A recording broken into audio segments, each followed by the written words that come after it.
The night after 16, we're live on the air. That's right, ladies and gentlemen. I am your host, DJ WIDEBODY. With me in the building, I have Basement Chemistry. Got What up? Netmaker. What's up, fam? All the way from Japan, we got Fat Von Free. Up in the D. Yo, what up? He goes by Mr. Wallace from the Golden State. Over there in Old Town, we have RTO Beats. What's going on? And I am your host once again. I'll say it for the third time and the last time. I am DJ WIDEBODY. How's everybody doing today? Good, man. Doing pretty good. All right, that's what's up, man. Good to see everybody, man. Good to see everybody. Boy, what a week, man. Y'all been killing it on Facebook, man. I can't, man. I get a headache. So follow all that stuff, man. Whatever, So, man. Coming from the Facebook master himself. Yeah, I know, right? You right. knocked out I 9 wish. beats in the night. You Oh, knocking man. out mixtapes in the night. For What was- real, Hey, as I was going on trying to get everything situated, I seen Fat Von with a video. I didn't get to check it out. What's going on with that? It's just a track I made, man. My boy called me. He's going through some he's going through some stuff with his he about to go through a divorce. But I know both of them. And it so happens I know y'all, do I have a bunch of background noise? No, it sounds good, man. Okay. And so, you know, I'm a songwriter, you know, country-wise, so I always try to bring that element to hip-hop, so I just kind of like was thinking about it, and I ended up making that track. It's kind of like blaxploitation, and I just made it, like I said, Reaper, tape decks, 404SX, man, and threw it up there, man, but it's kind of got like a little story to it. You know, I used the film noir quotes and everything throughout it to kind of tell a story, but yeah, man, it's called, The Night I Kill All Her Male Friends. Yeah. no. I gotta check that out, man. It's got like act 1, 2, 3, and 4 in it, so. Well, that's what's up. Want to let everybody know what we're going to be talking about tonight. The first thing I want to talk about, and not in this order, is one is patriotism. You know, what does that require us to do or be or to act or what to do? I want to talk about that because I got a couple. You know, I'm kind of on the fence with that as far as being a what is a patriot? Patriot is an emotional attachment to a nation, which as an individual recognizes as their homeland. So what does that require? I want to talk about that. Also, I want to talk about road rage. I had a little bit of incident yesterday. I want to find out, do any of you have road rage, and Terrible road rage. what takes you over the top? What gets you to that point, your limit? What is road rage to you? What do you define road rage? What gets you extremely heated when you're out on the road there? I also want to talk about you fantasy lovers. I know today I had my NFL draft. I want to ask you, how did your draft go? And also, I still didn't get to talk about Auto Chop. I definitely want to touch that tonight because Yeah. I think Wait till Hertz get in here for that, for sure. Absolutely. Yeah. I'm gonna say that for last. Let me play some beats. Let me get this chat up, man. What's today's September 4th, man? The month of August surely went fast, man. I just Sure remember, did. and we survived the storm. It's just a little bit of water, and that was it. And actually rained more today than it did for the storm, and it was our regular rain day. So the media, man, I mean, they're just gelled, man. They're running on all fours when it comes to reporting this stuff. I think I was telling Fat Von, man, you should have Chris Berman on there from ESPN on the weather station, man. They were tornado coming south from Putnam County. We didn't get hit with anything, but there were some people that got hit. I think 250 homes or whatever, and one dead out of the storm. So it did claim a life, and whether it be one life or 1,000 lives, that's still somebody that's no longer with us. So crazy, man. I think I think they have to do that now and over exaggerate it because of Katrina, because they didn't over exaggerate and they didn't take precautions needed, and a lot of people lost their lives, a lot of people lost their homes. So I can't be mad at that, man. What do y'all think on that? I agree. Yeah, definitely. Any kind of early warning you can get, it could definitely make a difference in how you prepare for it. Absolutely. Very true. Even though I'm in Virginia, I've had my basement flood, a few years back, and I honestly got lucky. Mm. And ever since then, anytime there's any kind of warning for a major storm, I'm making sure I got all my supplies. We always go for the waters and the ramen noodles, man, and flashlights. I mean, you can't go wrong with ramen noodles, man. Yeah. I think I can write a cookbook on 101 ways to prepare ramen noodles. Hey, do you got you know that clause? I know these insurance companies be biting their nails, man, but they got the game with the flood and the hurricane insurance, man. I think that's some fouled up stuff, man. They call it an act of God. Yeah. Yeah. I was watching. I don't know if you guys ever watched When the Levees Broke with Spike Lee. He performed, and those people, man, it's like Allstate is you're not in good hands with Allstate. People giving like $100 checks, and this was a flood, and this was like the Grim Reaper. State Farm is there. Right. Yeah. I like that, man. You know what's crazy with that stuff though, man, was that the Army Corps of Engineers down there in Florida, when all that stuff hit, they were going through saying, no, this wasn't flood damage, this was the hurricane that caused it. I might have this backwards, or they were like, it wasn't the this that caused it, it was this. So the way they defined it was what screwed over a lot of homeowners on that aspect. They were like, no, it wasn't. Yeah, I can't recall it. I had to look it up, but it was something along the lines of, hey, this hurricane tore it down. No, it wasn't a hurricane, actually. It was this. Like, but that was part of it. No. But this is what caused it. Yeah, it was a bad look, man, during that time. It was. I mean, the levees did break, but if the levees would have stood up, would it still been flooding? I mean, that's some fine print bull crap, man. You pay money to these insurance companies, basically a roll of the dice thing, because all your life you pay this, and then all you need is a little help, and they're like, nah, we good. Y'all done collected like $40,000 and that plus interest on me, cuz like y'all can't help me out. For real.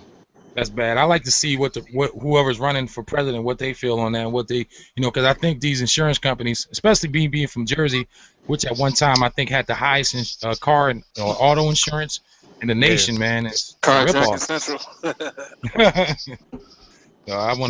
I think they should start regulating that stuff, man. I mean, between medical insurance and on my medical, nothing ever goes down. Like, man.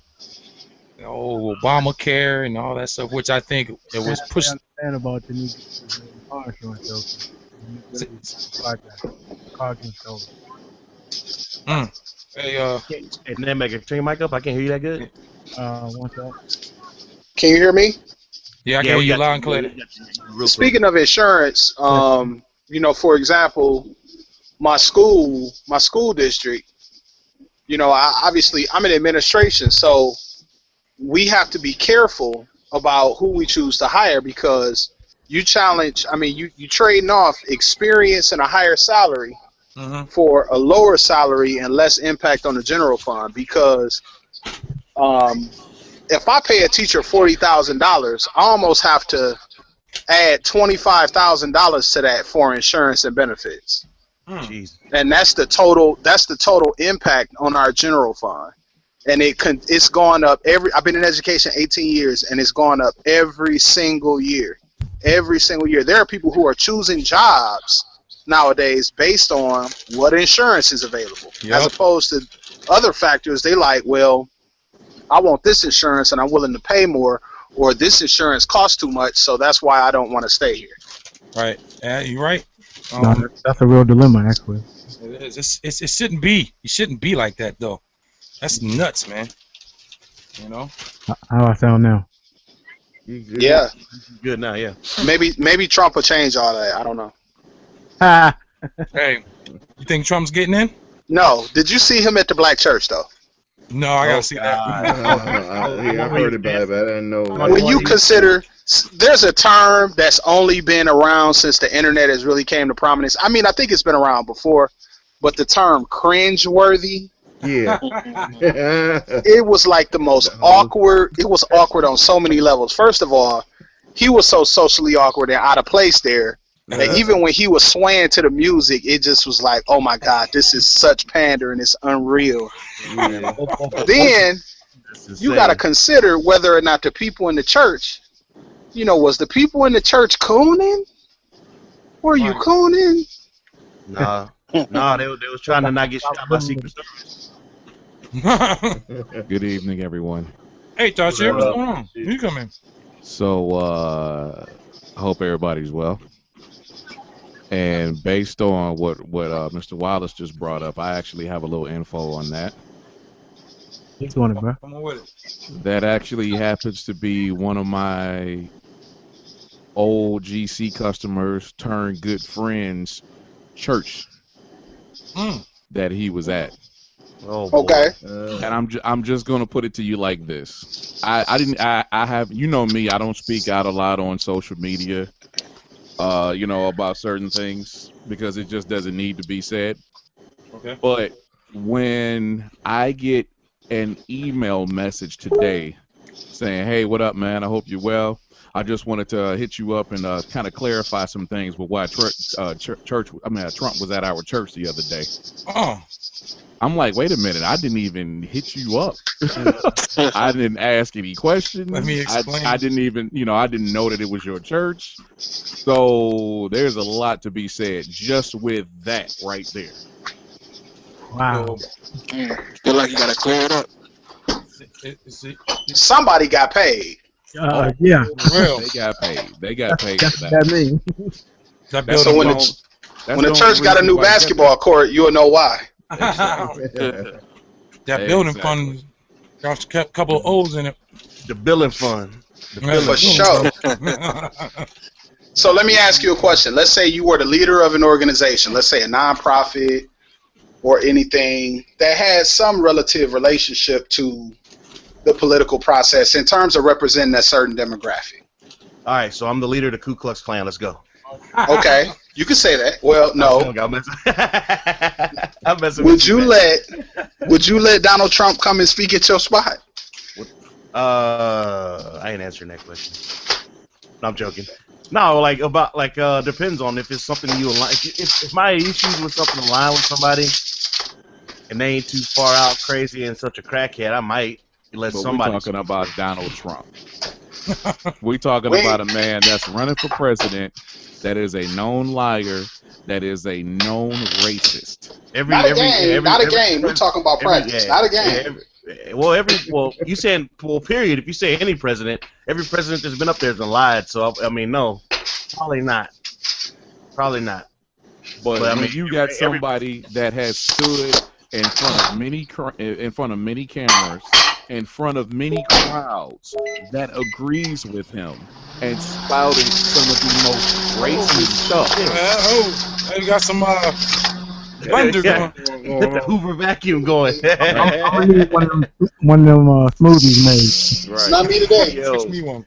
Yeah, let me get a strawberry protein shake, bananas. Hey, did he ask his congregation before? Like you guys want Trump to come here? I don't know. Oh, coffee ready. I don't know. From the little that I did read online, and not from my man, I'll keep his name concealed.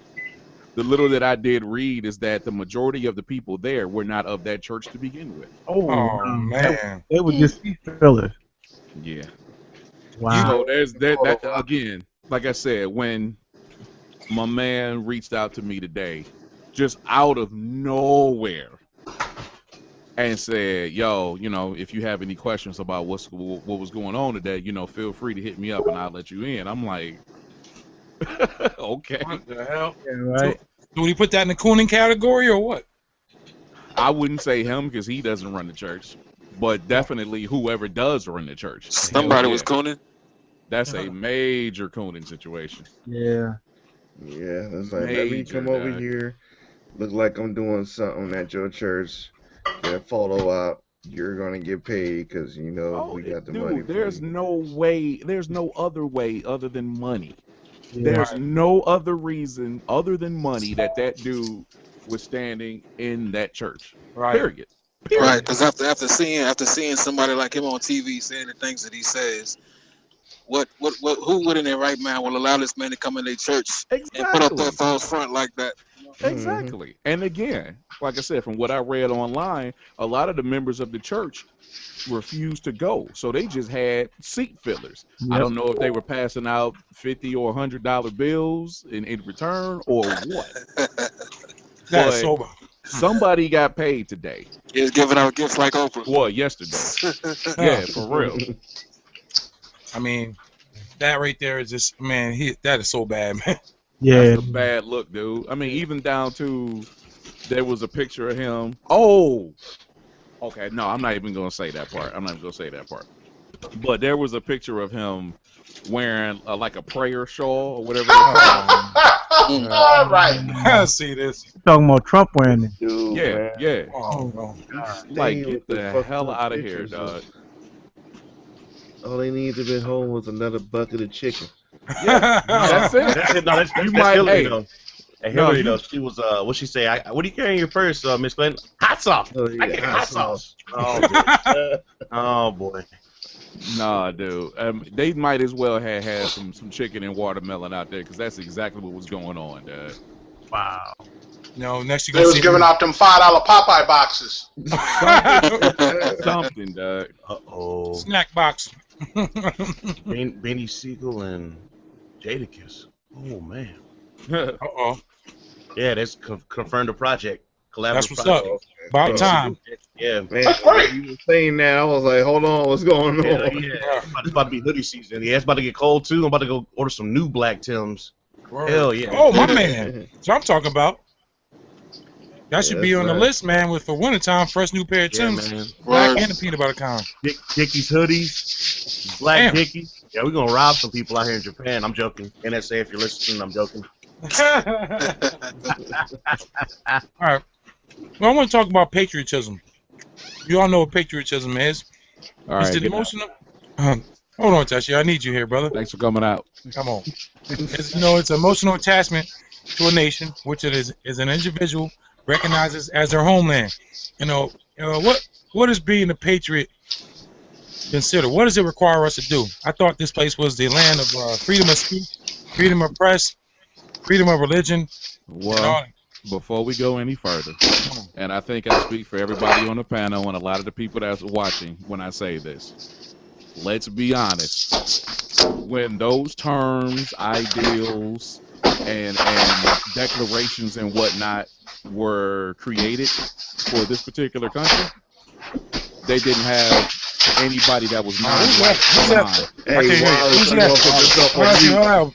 Hey Wallace, Man. we can't hear nothing. Sorry.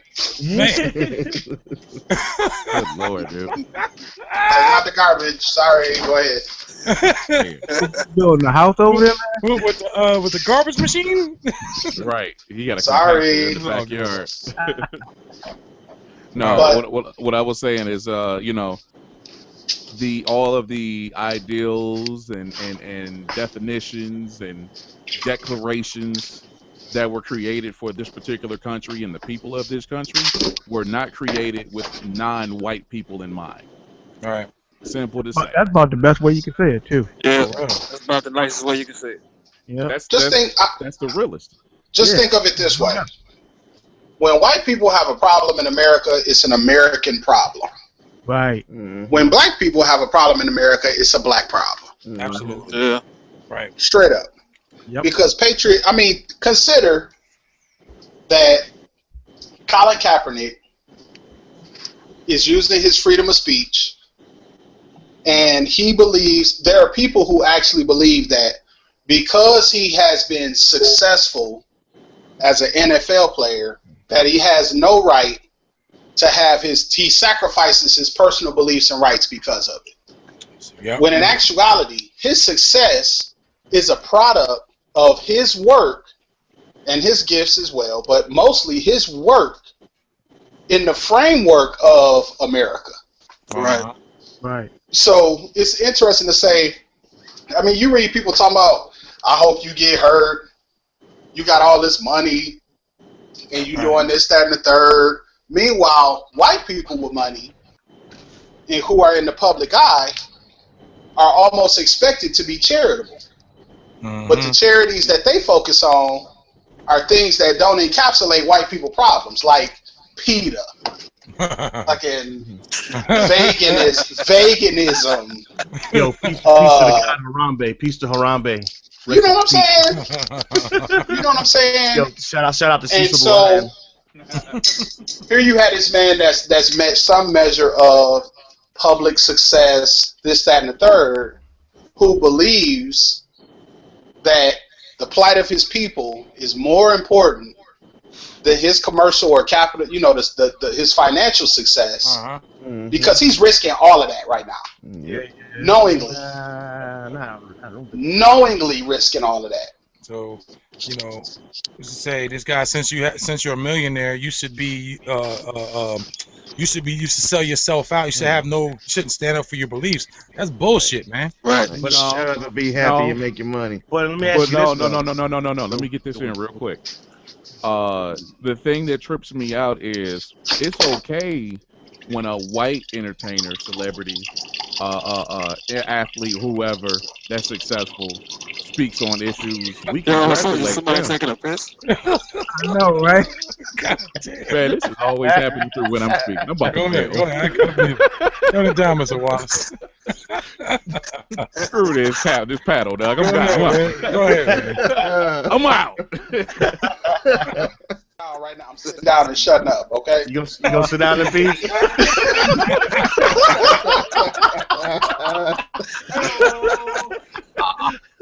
Are you this pissing, man, for real? No, I was getting some water, man. I was getting some water out the refrigerator, man. I'm messing with it. Hey, go ahead, Tashir. Go ahead, Tashir. I'm sorry. Y'all funny, dog. No, I was just gonna say, I find it hilarious how it's all good for a white athlete, entertainer, whoever, when they decide that they want to stand up and speak on certain things. It's all good. Those people are congratulated. Right. Those people are cheered. They're held up on people's shoulders and yeah. As soon as a person of color does that, is all kind of derogatory names and remarks, and it's just absolutely insane, dude. Yep. It really upsets me, the hypocrisy. But I'm not surprised anymore. Yeah. It's just. I think I saw this clip on Facebook not too long ago where I think it might have been Damon Wayans saying that. So they asked him, so Damon, now that you're making this $30 million, does racism really exist? And he was like, no, sir, boss. I don't. If it don't exist, I don't even see none. You know what I'm saying? So, right, exactly. I think, you know what I'm saying, I as far as Colin Kaepernick is concerned, I kind of salute him on second stance, Yep.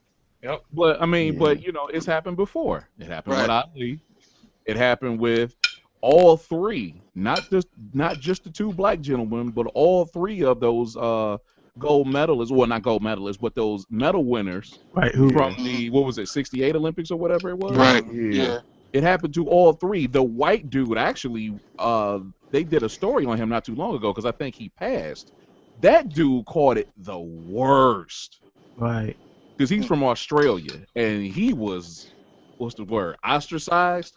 Yeah. Crap, blackballed and everything, dude. I mean, he died really bad, in a very bad way. But it just annoys me that that's a thing, and it is, and that's exactly what's going on again here. What's really pissed me off even more than the white folks are the cooning ass black folks that are agreeing with the opposition in the media. It's like, for real? James Harrison. Yeah. I don't know nothing about these people. I'm not a sports person. I don't watch sports. Don't give a fuck about sports. The fact that you are in the same position as he, and you decide to turn against him. You came from this. You are cut from the same cloth. You got the same skin, actually darker skin than him. I don't know how much your paycheck is, but it's more than mine. But here's the reality of the game. If you got pulled over, you're a black man. Period. Right. It doesn't matter if you made $300,000 last year, $3 million, or $300 last year. You're a black man getting pulled over. You're a black man, and they're going to treat you accordingly. Flat out. There's a guy, Nicholas Irving, that was on. He's on Fox. Nicholas Irving is a black dude. He's in the 75th Rangers during this Iraq and Afghanistan war. There's like I don't know how many millions of dollars of bounty on his head by the Taliban, Al Qaeda, but he's a sniper, and they call him the Taliban actually, or excuse me, Al Qaeda actually named him the Reaper. But light-skinned black dude, and he was he's got a shitload of confirmed kills, man. But he was on there, and they asked him about the Kaepernick thing, and he said, well, and I agree with him. He said, you know, in people's eyes, it's distasteful, but he has a right to do that.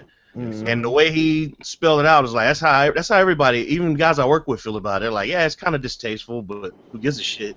That's what being in America is about. You can do whatever the fuck you want to do. So that's why I don't let it. I don't know.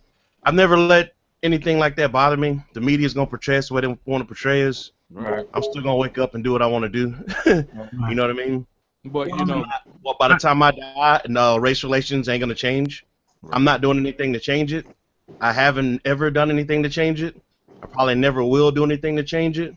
Because it has nothing to do with us. We don't have the issue. Right. We don't have the issue. And even more so, we don't have the power. Black folks don't have no issues with you know, there ain't no racist ass black folks. Oh yeah, but the thing about it is, we didn't create it. We didn't just wake up and say screw all white people. In fact, the opposite happened. Right. Yep. But with that being said, I'm not gonna ever let this define me and nothing. Yeah, so I'm just gonna keep pushing. Sure. That's good shit. And I'm the same way, man. I mean, I'm gonna go about my life. If you don't, I mean, listen, not everyone's gonna like you, man. Look at it in that sense. Even my own color, there's some people that's not gonna like what you say, and somebody always not gonna like you. So, you know what? As long as you can put your hands on me, we good money, man. Exactly. That's exactly how I feel about it. You good, long as you keep your space. Yep. Give me 50 feet. So you talk that over there. I'll give you that general respect, long as I get it from you. Right. You talk that over there, bro. And I've for sure. I've definitely in my young life experienced a lot of racism, so I'm kind of like primed for it. Like it don't bother me like it used to. So because I know, you know, when you hear the N word, like, oh my God, then what you surprised for? You should not be surprised, man. You know, and like I think Jashir said, when it's somebody of the different color, it's an American issue. When it's us, it's always a black issue. So my thing is about being, you know, who. No, that was Wallace. Wallace. So you know, we talking about patriotism, man. You know, we're here, we pay taxes. You know, we're not, we're not selling secrets to other countries, and we're still not considered Americans, man. When it all boils down to it, man, we even got a black president, and still not considered to be American. Yeah, you know, but we've spoken on that before on this show where we didn't see any of this until we got a black president. True. Right. People have been losing their damn minds over the last 8 years, though. I think it's the boldness. It's the boldness. Like, well, I mean, this conversation. Make no mistake, this conversation has been going on outside the framework of the public forever. You know what I'm saying? Yeah. I mean, when you consider that there are people who you experience and work with every day that have very negative viewpoints about African American people. Just like, give you an example. I'm not trying to connect the homosexual experience with the black experience because I think historically they're two completely different stories. Right. Don't go to But there are black people. Shut up. There are people that have very strong feelings about homosexuality, but will work and deal with a person who is homosexual as though there's no issue. Yeah. You know what I'm saying? My take on that, I had never been around anybody knowingly that was homosexual until I was in my late 20s, you know, working in the medical field, you know. And even then it was all cool, you know what I'm saying, as long as you don't approach me with it. You know. Right. And as of lately there are more and more people of an alternative sexuality in the workplace. Right. You know, and the ultimate day is, man, they the people too. I mean, what you do in the bedroom is what you do in the bedroom. All right. You know, I gotta be so public now. You know, Hey, before. go ahead. No, you're good.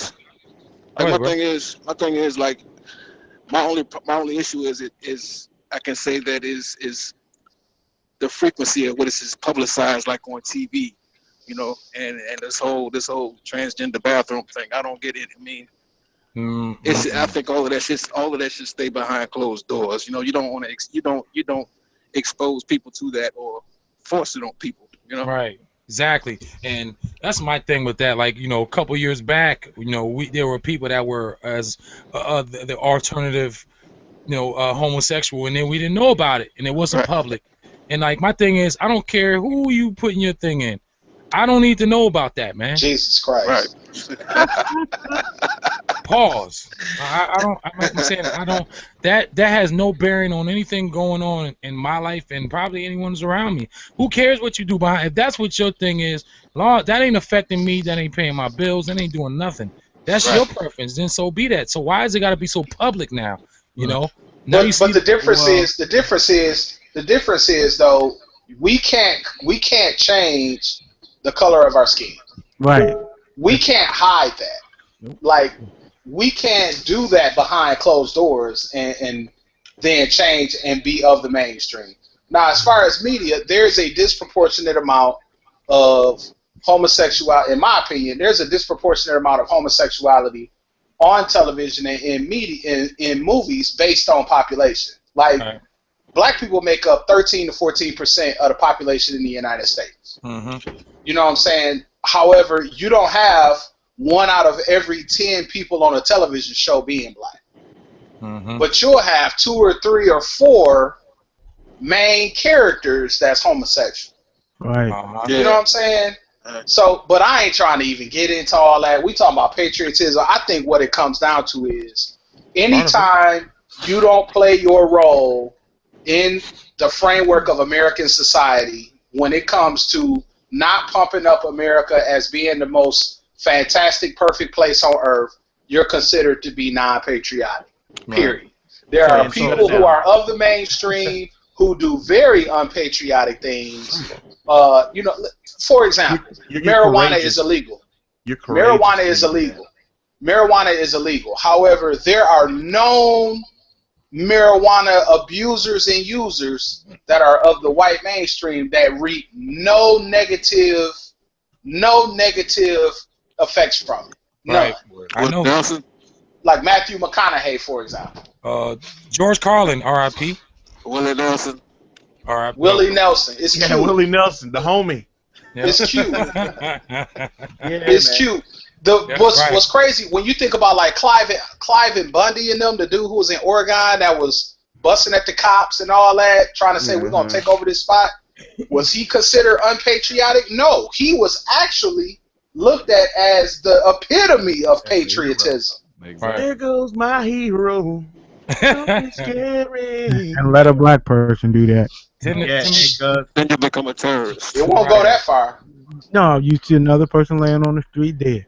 I think it was Sugar T that said "hot ones echo through the ghetto."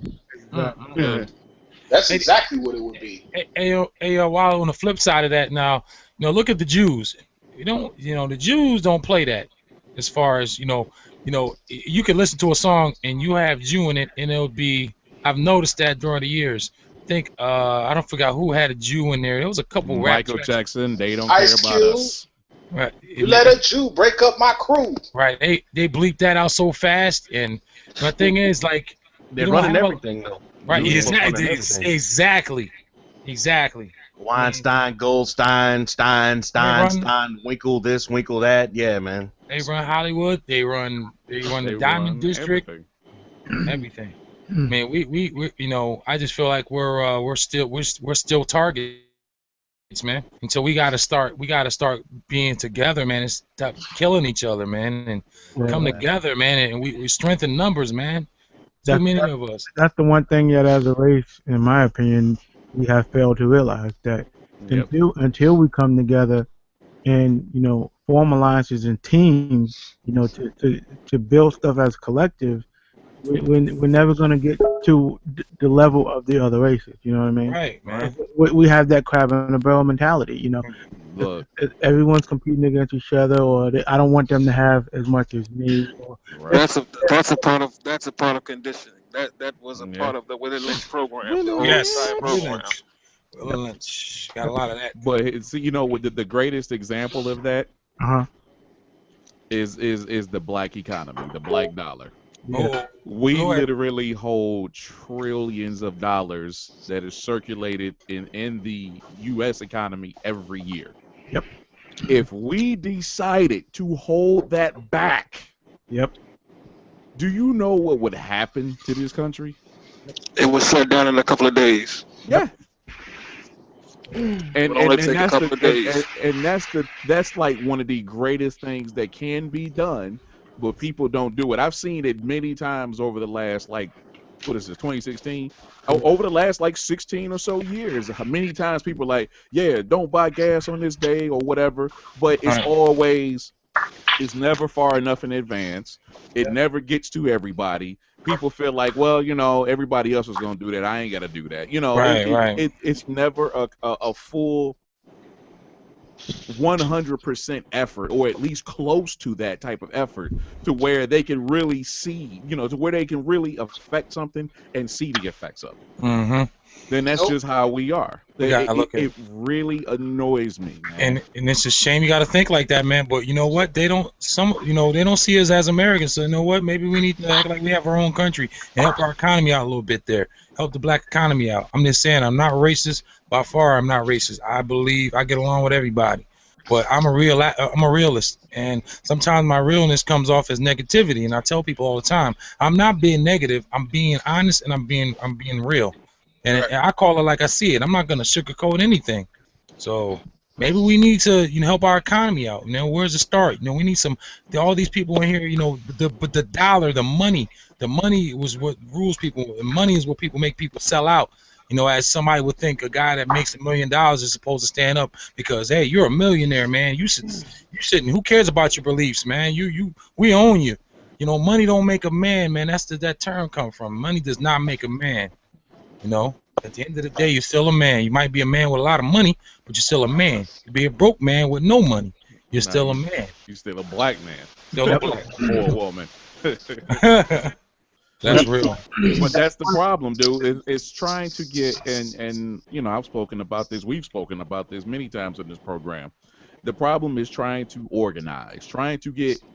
If you got 100 people, trying to get 100 people or 90% or better to actually follow through with the mission, even if it's something simple like. On Thursday, we're all going to walk on our lawns and pick up the trash. Mm-hmm. Something simple.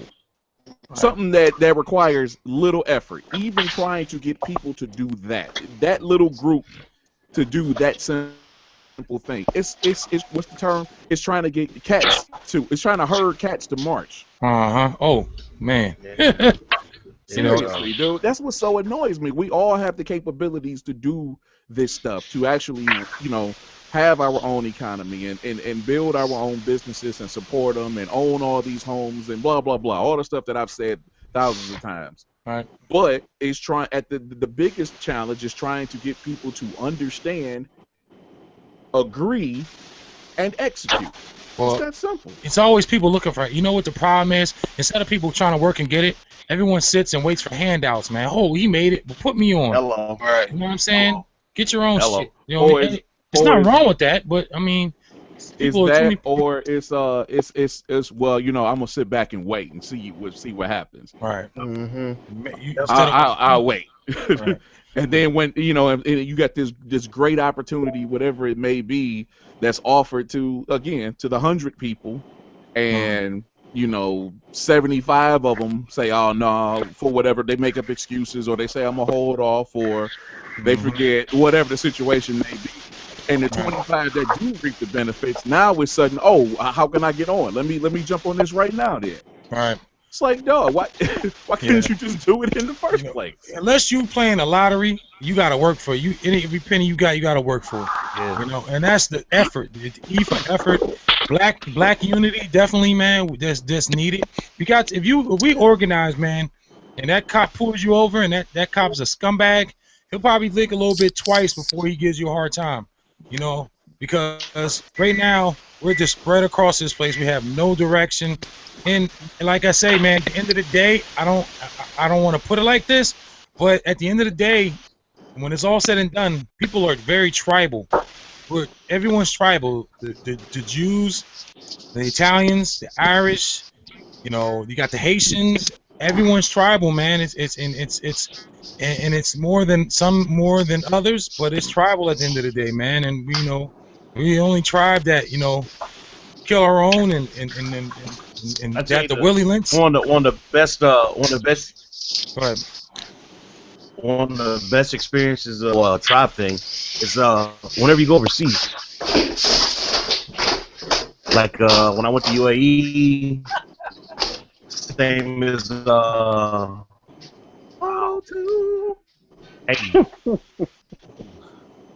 hey, while I was back there stuffing bodies. Oh, that tuning. I'm loving it. I'm saying though, you were one of the best experiences. Mm-hmm. Hello? Did we lose him? And we lost that caller. Froze. What's up, Digger Hertz? Mr. Facebook Live himself. What's good, man? What's good, man? I can't call it, man. Hertz is Facebook Live? Man, 3-4 times. Man. Yeah, he was fighting it up today. Oh, Killing so. Well, I'm just saying. I was saying that in the sense of alone. It's not wide body in that joint. Nah, I'm telling y'all got the wrong dude. That's just man. Listen, Hertz got that Facebook Live on the control, man. He didn't mastered it. Yeah, man, I appreciate it. I don't get your notifications anymore, man. I gotta figure that out. Me neither. You know what? I don't mean to get out of topic because I think y'all was talking about something very deep. But we're talking about Facebook Live. I had 2 young homeboys come through today, and we do this thing where we find a record, find a sample, and we all three chop it. Yeah, we all chop it, and we got 30 minutes to make a beat. And we did 2 today. We usually try to run through more than that, but I was kind of pressed for time because I wanted to make sure I got here, show my face or whatnot. But we don't see it. Enjoy. Well, you know what I mean. Not literally, but figuratively. Oh. Said the guy who doesn't have his face up. Right, exactly. Hey, you want to chime in on what we were talking about patriotism? We were talking about us being, I don't know when you came in and what you caught, man. You want to chime on this? Hey, to put it simply, fuck patriotism. Talk to me, man. That's how I feel. I think it's such a disgusting thing for people to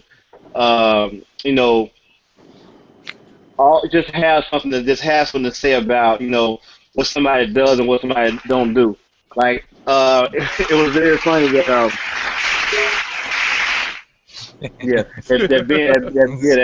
that Ben Roethlisberger, he wants to talk about what Kaepernick did, but he didn't rape 3 women or 2 women, and you have the audacity to you should have been like, what? Hey, I ain't got no comment about that. Exactly. You should have shut up. Because everybody who's speaking out, everybody got something that's way more grotesque than what this man is doing.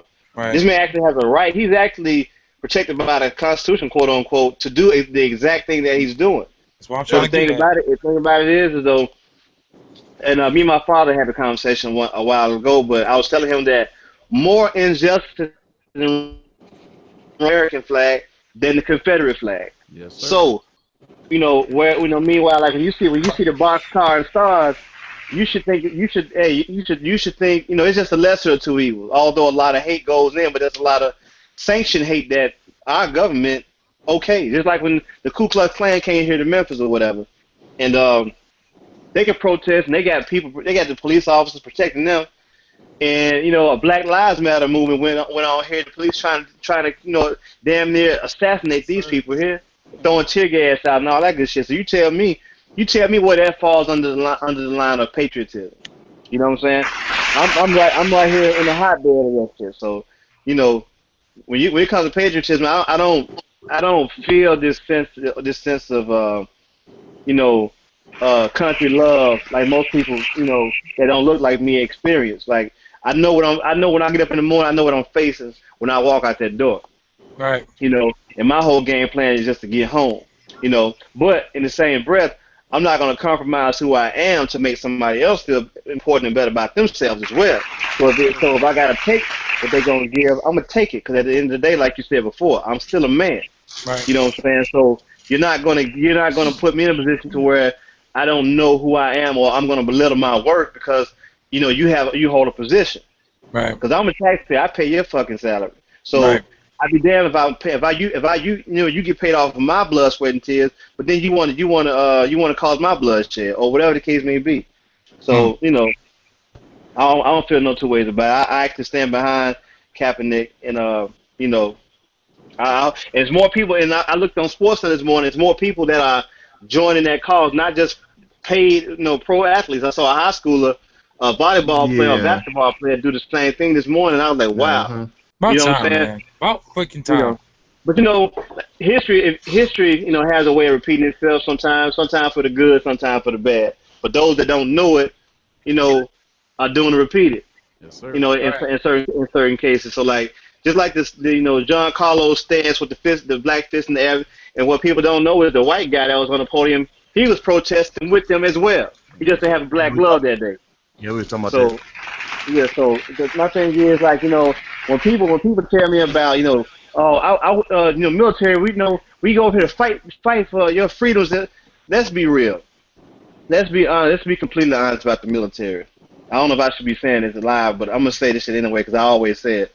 Hold on. Is that you know, as much as I respect military personnel, I'm a military brat. My pops was in the military, and I have many military personnel in my family, past, present, and no past and present or whatever. But you know, the military doesn't fight for our freedoms. The military fights to keep motherfuckers off our back because we've done so much unjust shit to people all over this world.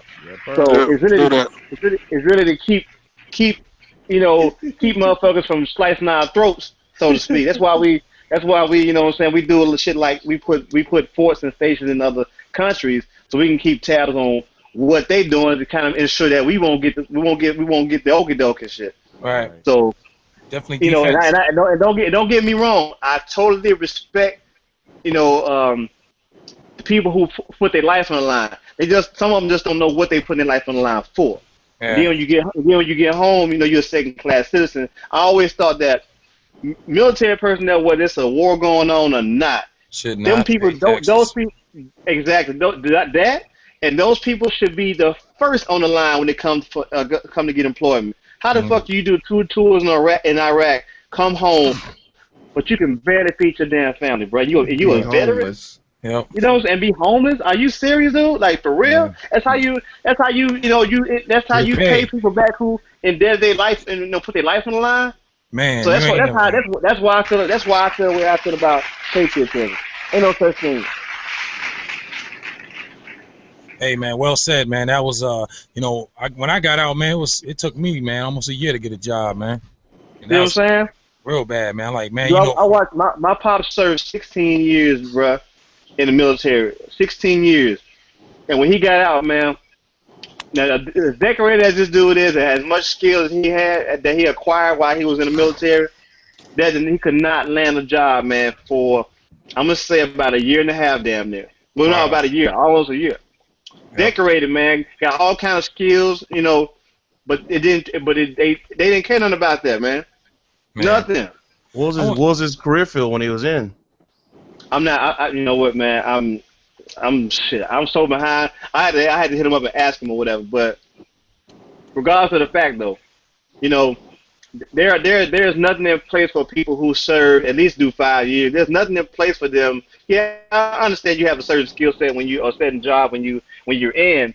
But what I mean, how is a person safeguarded when they decide? Because while you're in, you're good. While you're in there, you're good to go. They care so much about you when you're in. But when you get out, they give 2 shits about you when you get out because you're not of service anymore. Yep. Is that how it is? But somewhere along the line, that has to change because, like I said, you think about people who fought in the Vietnam War. Them people came back fucked up, bro.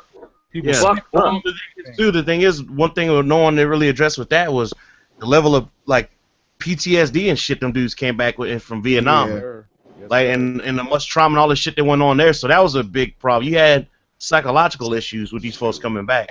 That's what caused all that. That's, you had all that, and then you had the drug use when they came back. Only thing they could turn to was drugs. Yeah, man. Drugs leads to homelessness and all that shit. So Dude, I mean, you still have those issues today too. There's a high suicide rate right now. Like, you know, I forgot what the rate was. Every hour there's X amount of soldiers killing themselves and stuff. But one thing too, like I said, on the job thing coming out though, is if you go in, you get a decent career field, you can come out and get a job.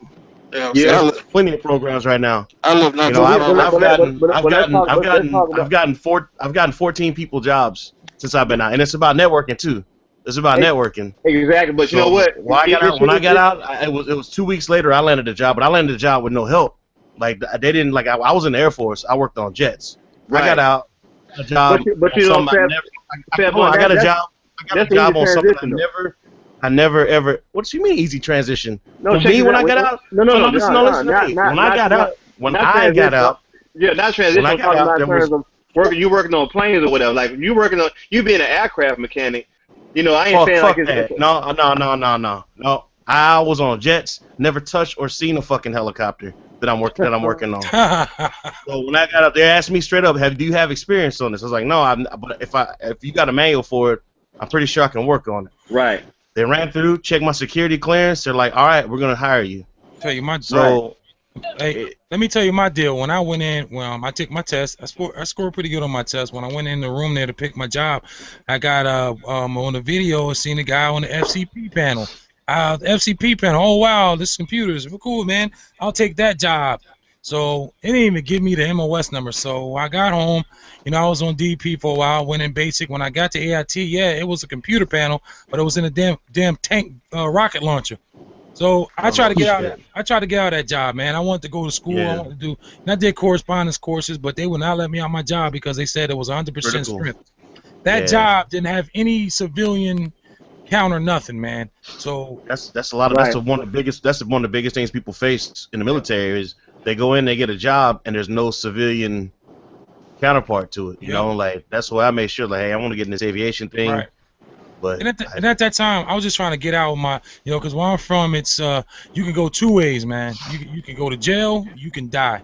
So I thought, you know, I played ball and stuff, but my grades weren't where they need to be. I started getting into chicks, you know, when I was in high school, and it cost me almost not to graduate. So when I got out of high school, you know, I felt there was, because I was an Army brat as well. So I'm like, you know, I'm kind of used to the life, and I want to get out of here, man. I'm trying to do something for myself. So a lot of people around where I'm from going to the military, they don't care. They just want to get out of there, man. You know, I didn't want to be one of those guys out doing that, either messing around with crime or drugs like that. So, you know, I get out and I figure it out later. So I'm going to go to school. I'm going to do this. I want to do that. So when I got to my, you know, my AIT, man, it was like, wow, what the hell? I ended up, all my years I served, I probably spent about 75% of it in the woods or in the desert. You know what I'm saying? Yeah. So, you know. That's what's up, man. But, you know, oh, man, I forgot what I was going to say. But that's crazy. I mean, you know, I like what Digger said, man. Fuck patriotism. You know why? You know what? I can't. Can I say fuck it? Can I say fuck it? Say fuck it. It's your show, man. Well, here it is. Here it is. Before you say it. Come on. It doesn't include us. So, yeah, F it. Fuck it. Fuck patriotism.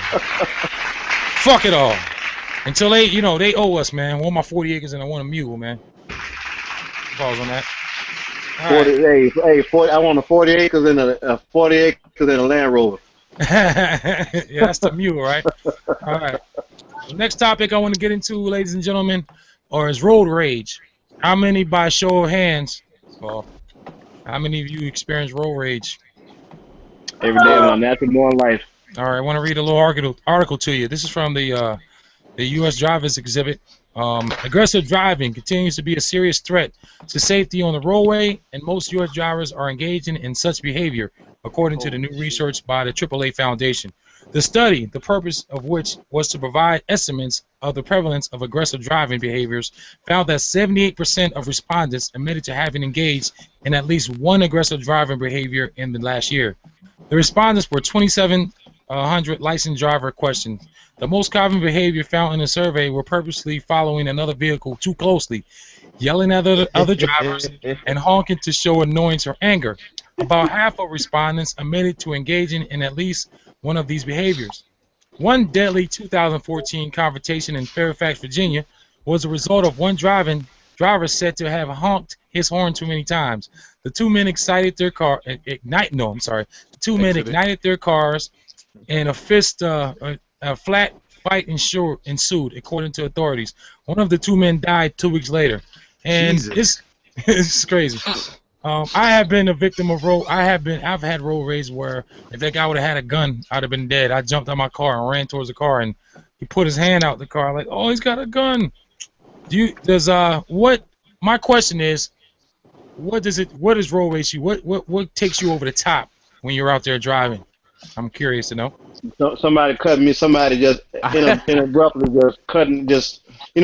somebody inabruptly just pulling down in front of me with me not having enough time to react and respond to react to it. I almost hit them in their rear paws with my vehicle. What do you do when that happens? You know what? Let me tell you what saves me a lot of time, because when that happens, usually my daughter's with me, and when my daughter's with me, I always watch what I say and I watch what I do, because I don't want her to pick up on certain things, and because she had to learn how to drive one day. I gotta teach her how to drive one day. All right. So I don't want her to look at me when I'm driving. I'm telling you, she has saved so many people an ass whooping while I'm on the road, man. You know what I'm saying? You have no idea. It's been times when people have done the exact same thing I'm talking about, and I'll grip my teeth, or I'll bite my bottom lip or whatever. And she's like, Daddy, and she'll say something like, oh, it's okay. They just say you're probably in a hurry or whatever, blah, blah, blah. But in my mind, I'm like, if I was about like the other night I was on the phone with you guys. Yeah, that's why I was hoping you would have went first. I was waiting on that. I was waiting on that shit too. Right, but you know how people will try, man. Fat Man, you know what it is out here. People will try you around here. So that's the thing. I didn't know who was in that car, but I just know that I knew that I had to put that thing on my lap just in case you want to follow me or whatever the case may be. What happened, man? Well, like I said, the one. Well, I think this was not a woman. This was a dude. What happened was the lane was running out, and everybody had to merge over. So I was already. I saw him before, but I had already, kind of sped up past him. What he did was he went around the cones and then jumped in front of me and tapped and hit his brakes. Oh, yeah, that was some blatant disrespect right there. Yeah, we were Bonnie and Clyde. So I was like, okay. So that's why I was like, you know what?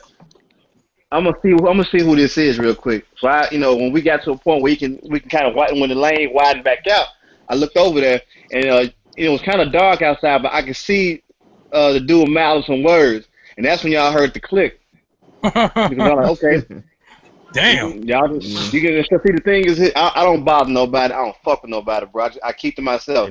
But if you come out your face and you gonna do some shit like that, I don't mind getting on some ignorant shit. I'm trying so hard to purge that from my inner depths of my soul. But every now and again that it happens. That's why I'm saying I'm glad my daughter's with me a lot of times while I'm driving, because it keeps me humble. You know what I'm saying? It keeps me kind of humble to the situation or whatever. That's the only time I ever carry weapons with me, man. Was when I had my goddaughter with me.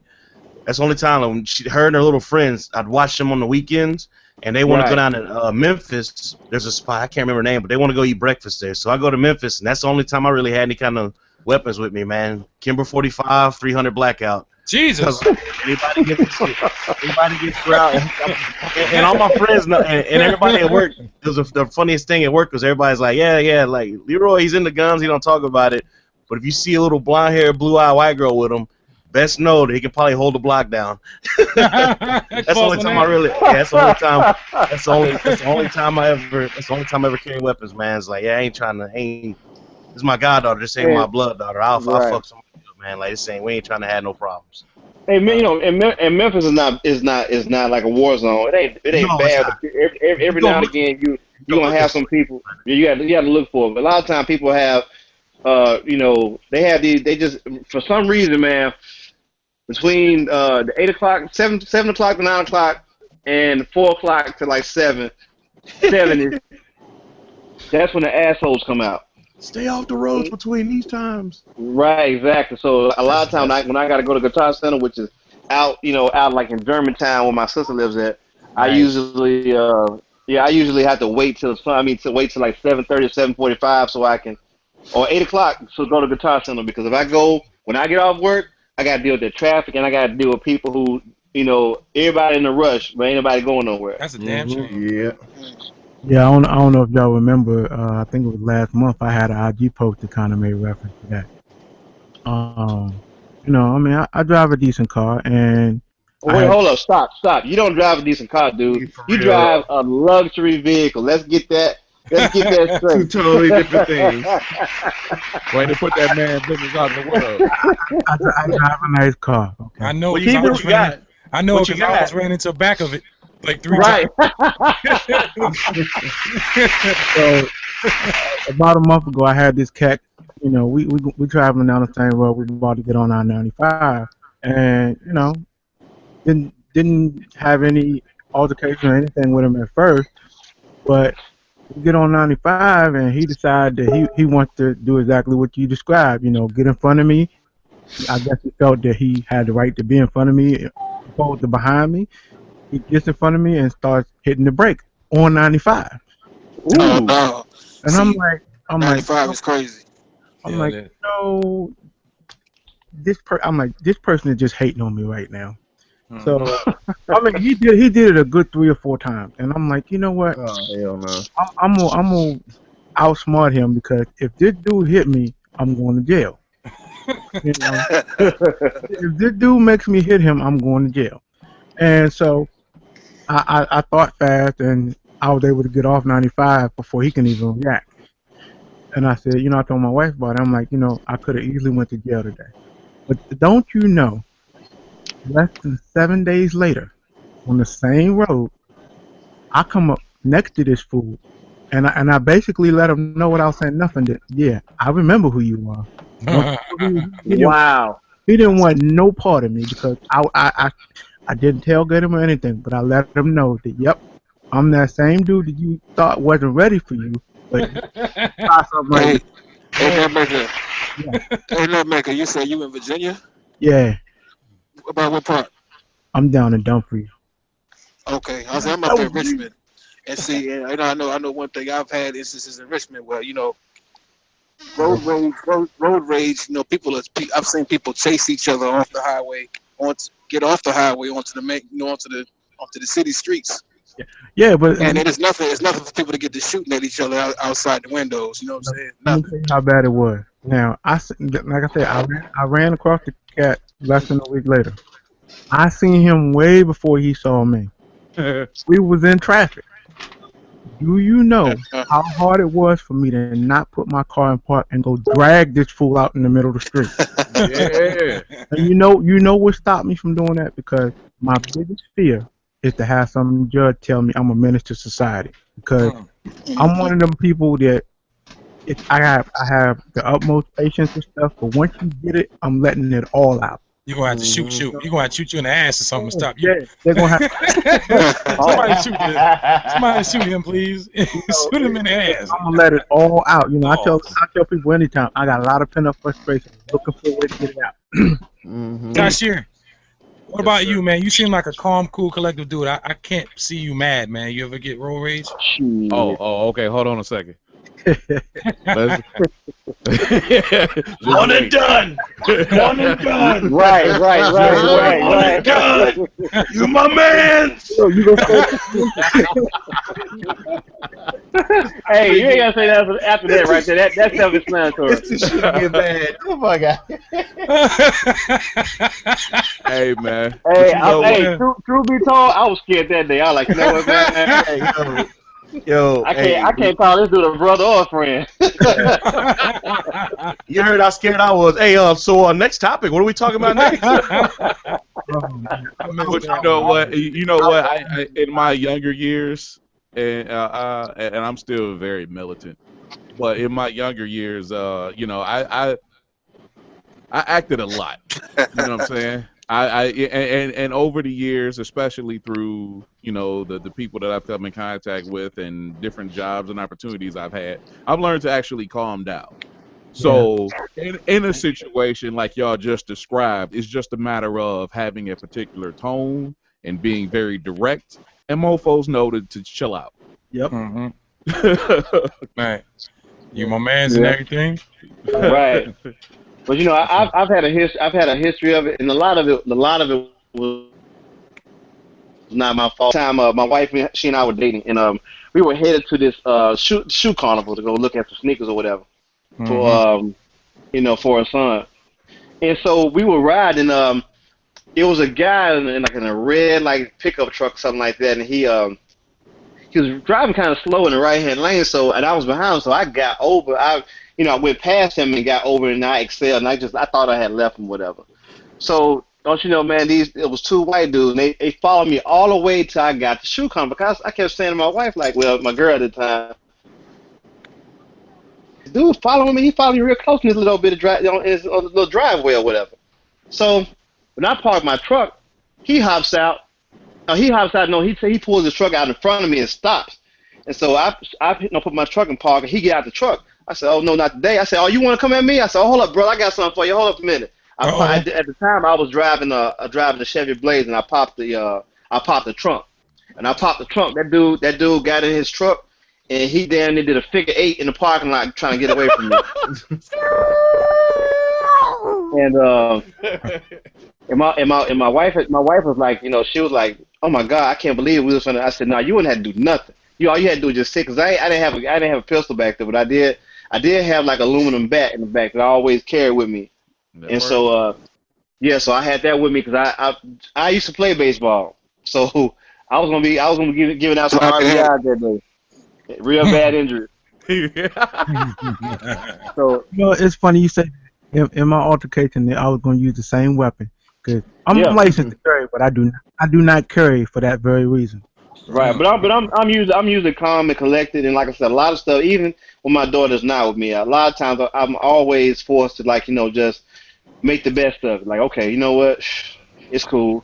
I ain't get wrecked or nothing like that. I'm good. But that night, for some reason, that upset me so, because the thing about it, I be trying to get home in one piece, man.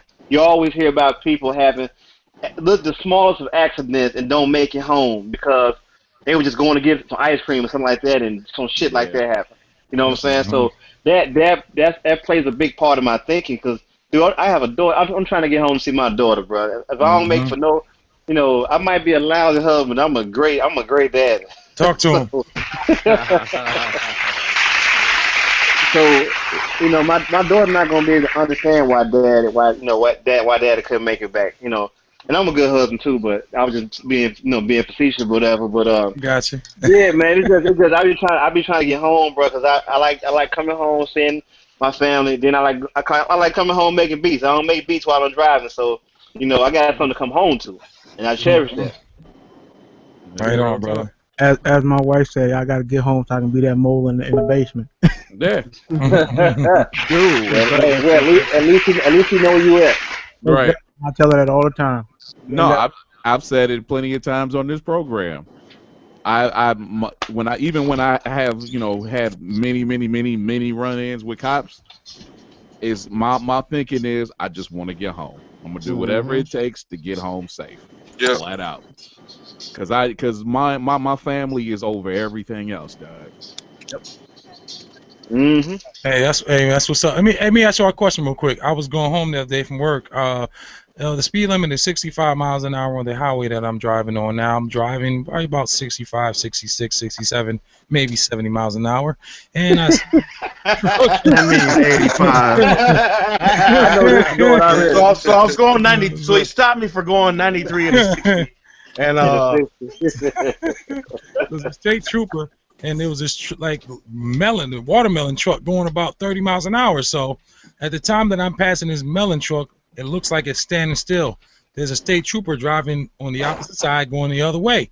So I guess as soon as I pass that watermelon truck, the state trooper sees me, puts the lights on, makes a U-turn, comes across the grass, and pulls me over. So I'm like, well, okay. So she's pulling me over. I said, it was actually a she. He's pulling me over. I'm wondering what I did. So the lady came to the car. She said, you were doing 81 in a 65. I'm like, 81 miles an hour? I was like, there's no way in hell I'm doing 81 miles an hour. And second question is, how do you know I'm doing 81 miles an hour? You're going the other way. Is there some opposite side of the opposite side of the highway? Yeah, like you're going 65 or 70, however fast you're going. Most of the time, these troopers are going way faster than the speed limit. So, is there technology out there that can track me and do a radar detect on me? Yeah, they got radars that, you know, so like on the front and the back of the damn vehicle sometimes. Yeah, they got one on the front and the back. And then my hometown's only got 2,000 people in it. Mm-hmm. But if you go to my hometown, you'll see the blacked out cars. Mm-hmm. And they got something on top of it that looks like a flare. And it actually, when they have this is a small town of 2,000. Whenever cars are driving by, my boy showed me, he's a cop in my hometown. He showed me that there's the computer screen, the touch screen. As cars are coming, he can touch 3 different vehicles going by and get speeds for 4 to 5 different cars going either direction. Because it's sending out signals that fast. So yeah, they on some crazy shit now. Yeah, it's all RF. Yeah. Even while he's driving, all he has to do is look over, and it's actually tracking. It's got a bunch of cameras in it. He can sit there and track multiple different vehicles on how fast they're going. Even across the median, going opposite direction. Yeah, they can track you.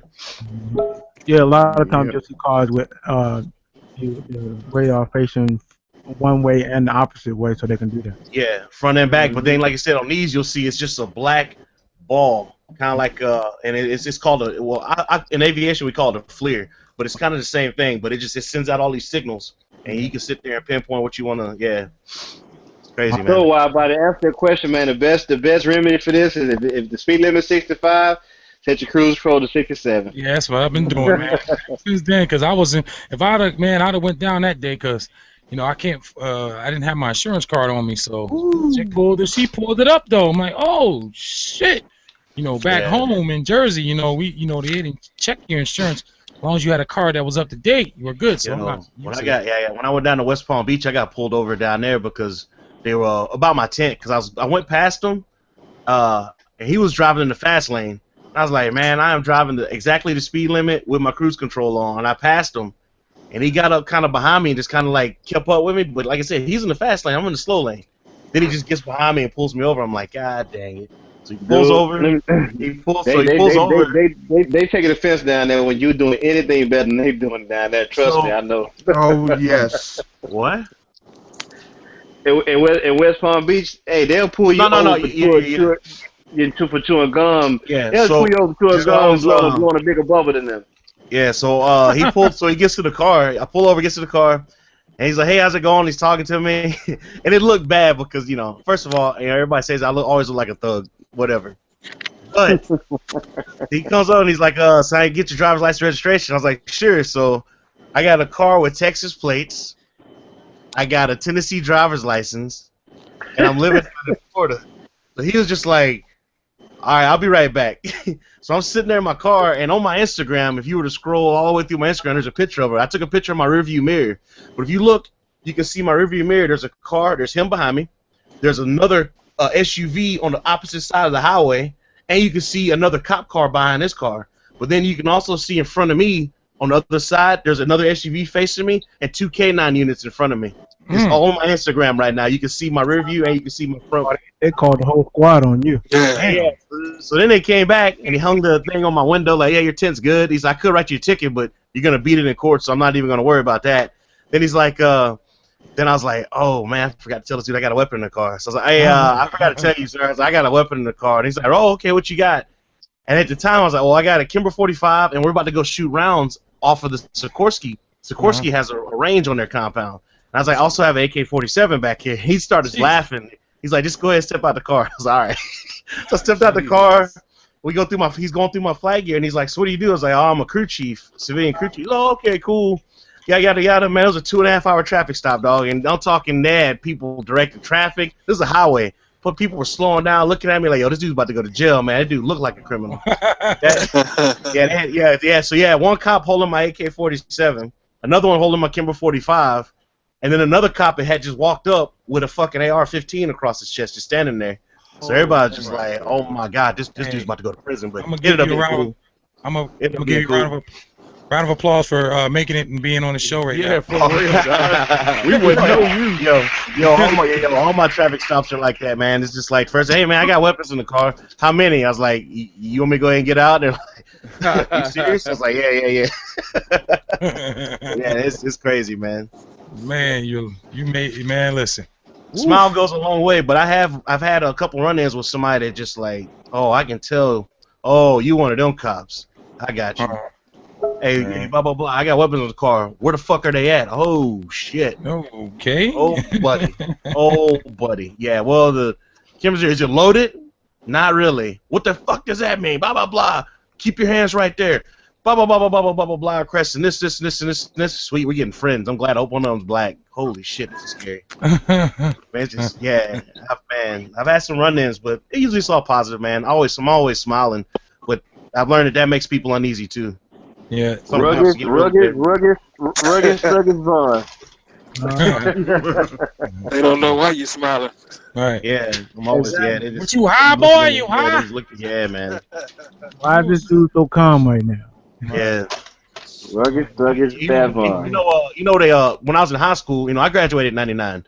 When I was in high school, like, they drug that black dude about 2 hours away from where I'm from. Oh, you know shit. what I'm saying? Yeah, they drugged that black dude by with the chains behind that truck. It was in Vidor, Texas. Right. So Jasper, right? Yeah, Jasper. Excuse me. But Jasper and Vidor are real close, and that's where you don't want to be. That's where you don't want to be, man. So there's a sign, and those cats. When I was in the Air Force, when I was in basic training, dudes from Jersey didn't believe me about this sign. So during Thanksgiving, when we were in tech school, we drove to Vidor during the day, early morning. And we drove past this big mural on the side of this building that says, "Black man, don't let the sun set on your eye," in Vidor. And they did not believe it. They were like, "Yo, this is crazy. Is this Texas?" I'm like, "Yeah, this is Texas, man. This is right around, 2 hours from where I'm from. Like, this shit is crazy out here, man. Very, very, very crazy." And I got lost when I was coming home I was on my way from Eglin Air Force Base, Florida. I was driving to Texas because I was going to being stationed in Okinawa. I got lost in Vidor. Because I was following this when I had Atlas, this is in 2000, nobody had I had no map. So how about this shit? I was sitting there at a red light and I turned my dome light on. A car pulled up behind me. I turned my dome light on. I'm looking at this Atlas. Light turns green. I was like, oh crap! So I threw the Atlas down, cut the lights off, and started pulling up. And this dude's following me. Finally, they turned the lights on. I was like, oh shit, it's a cop. Okay, I guess I'm swerving because I'm tired. He pulls over and he walks up to the car and he's like, "Hey, how you doing?" I was like, "I'm doing good." He's like, "Where you on your way to?" And I was like, "I'm from blah blah blah blah." And he's like, "What's in the back of the truck?" Because it was a tarp. And I told him just a bunch of instruments, yada yada yada. He checked everything, checked all my driver's license, registration. He comes back. He's like, "You know where you are, right?" And I was like, "Yeah, I'm outside of." Oh shit! And it just clicked. And he started smiling at me. And he's like, "I want you to do something." I was like, "What's that, sir?" "I want you to follow me. I'm gonna show you how to get back onto the highway, and you need to go ahead and head to Houston. You don't want to be driving around here." I was like, "Yes, sir." And I was fucking terrified for the next 2 hours. It's just Vidor, Texas, man. It's not. You black, you don't want to be around there, man. Wow. People think it's like, that's why I hear people talk about this racism. They, "Oh, it's crazy, it's crazy." I'm like, y'all motherfuckers don't know crazy. I can bring you to my hometown right now. I can show you what crazy racism is. Y'all, I mean, I know it sounds bad, but I tell a lot of people, I was like, man, you ain't seen shit. You ain't seen shit until somebody walks up to you and says some shit to you. And just out of nowhere. Like, it's my hometown's crazy, man. How do you spell that, man? The town you were in? That town was Vidor. And the other town is Jasper, Jasper. I heard of Jasper. Thank you. Put that in the memory bank. Put that in the link. So another place is worse. Another place. Hey, so Gigahertz, Pulaski, Tennessee, home of the Ku Klux Klan. So Music Group.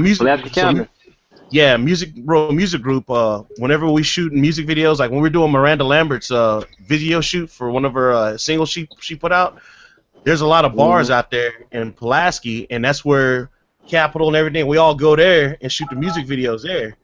Well, man, I make sure I don't stop in Pulaski no more, man. I've had standing in line, people just looking at you with a smirk like, what the fuck you doing here? You just don't know. Yeah, man. I had a chick pour my Gatorade out. I was about to buy it. She's like, you need some? I'm like, yeah, I'm just here to buy this Gatorade. She opened it up, poured it out in the sink. I'm like, oh. Damn.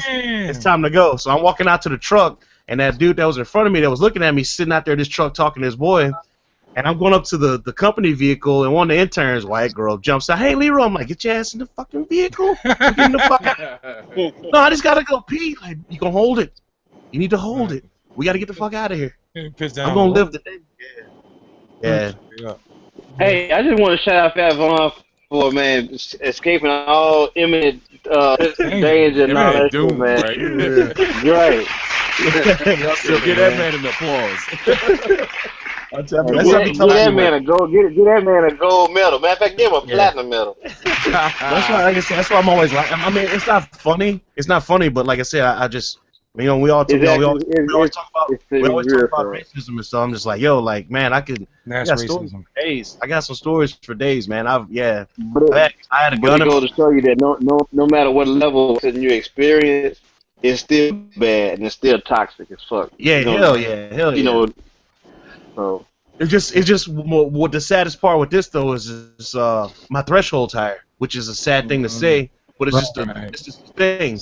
Like somebody walk up to me, like somebody walk up to me right now, and just like nigga this, nigga that to me, and I'll just probably laugh at them.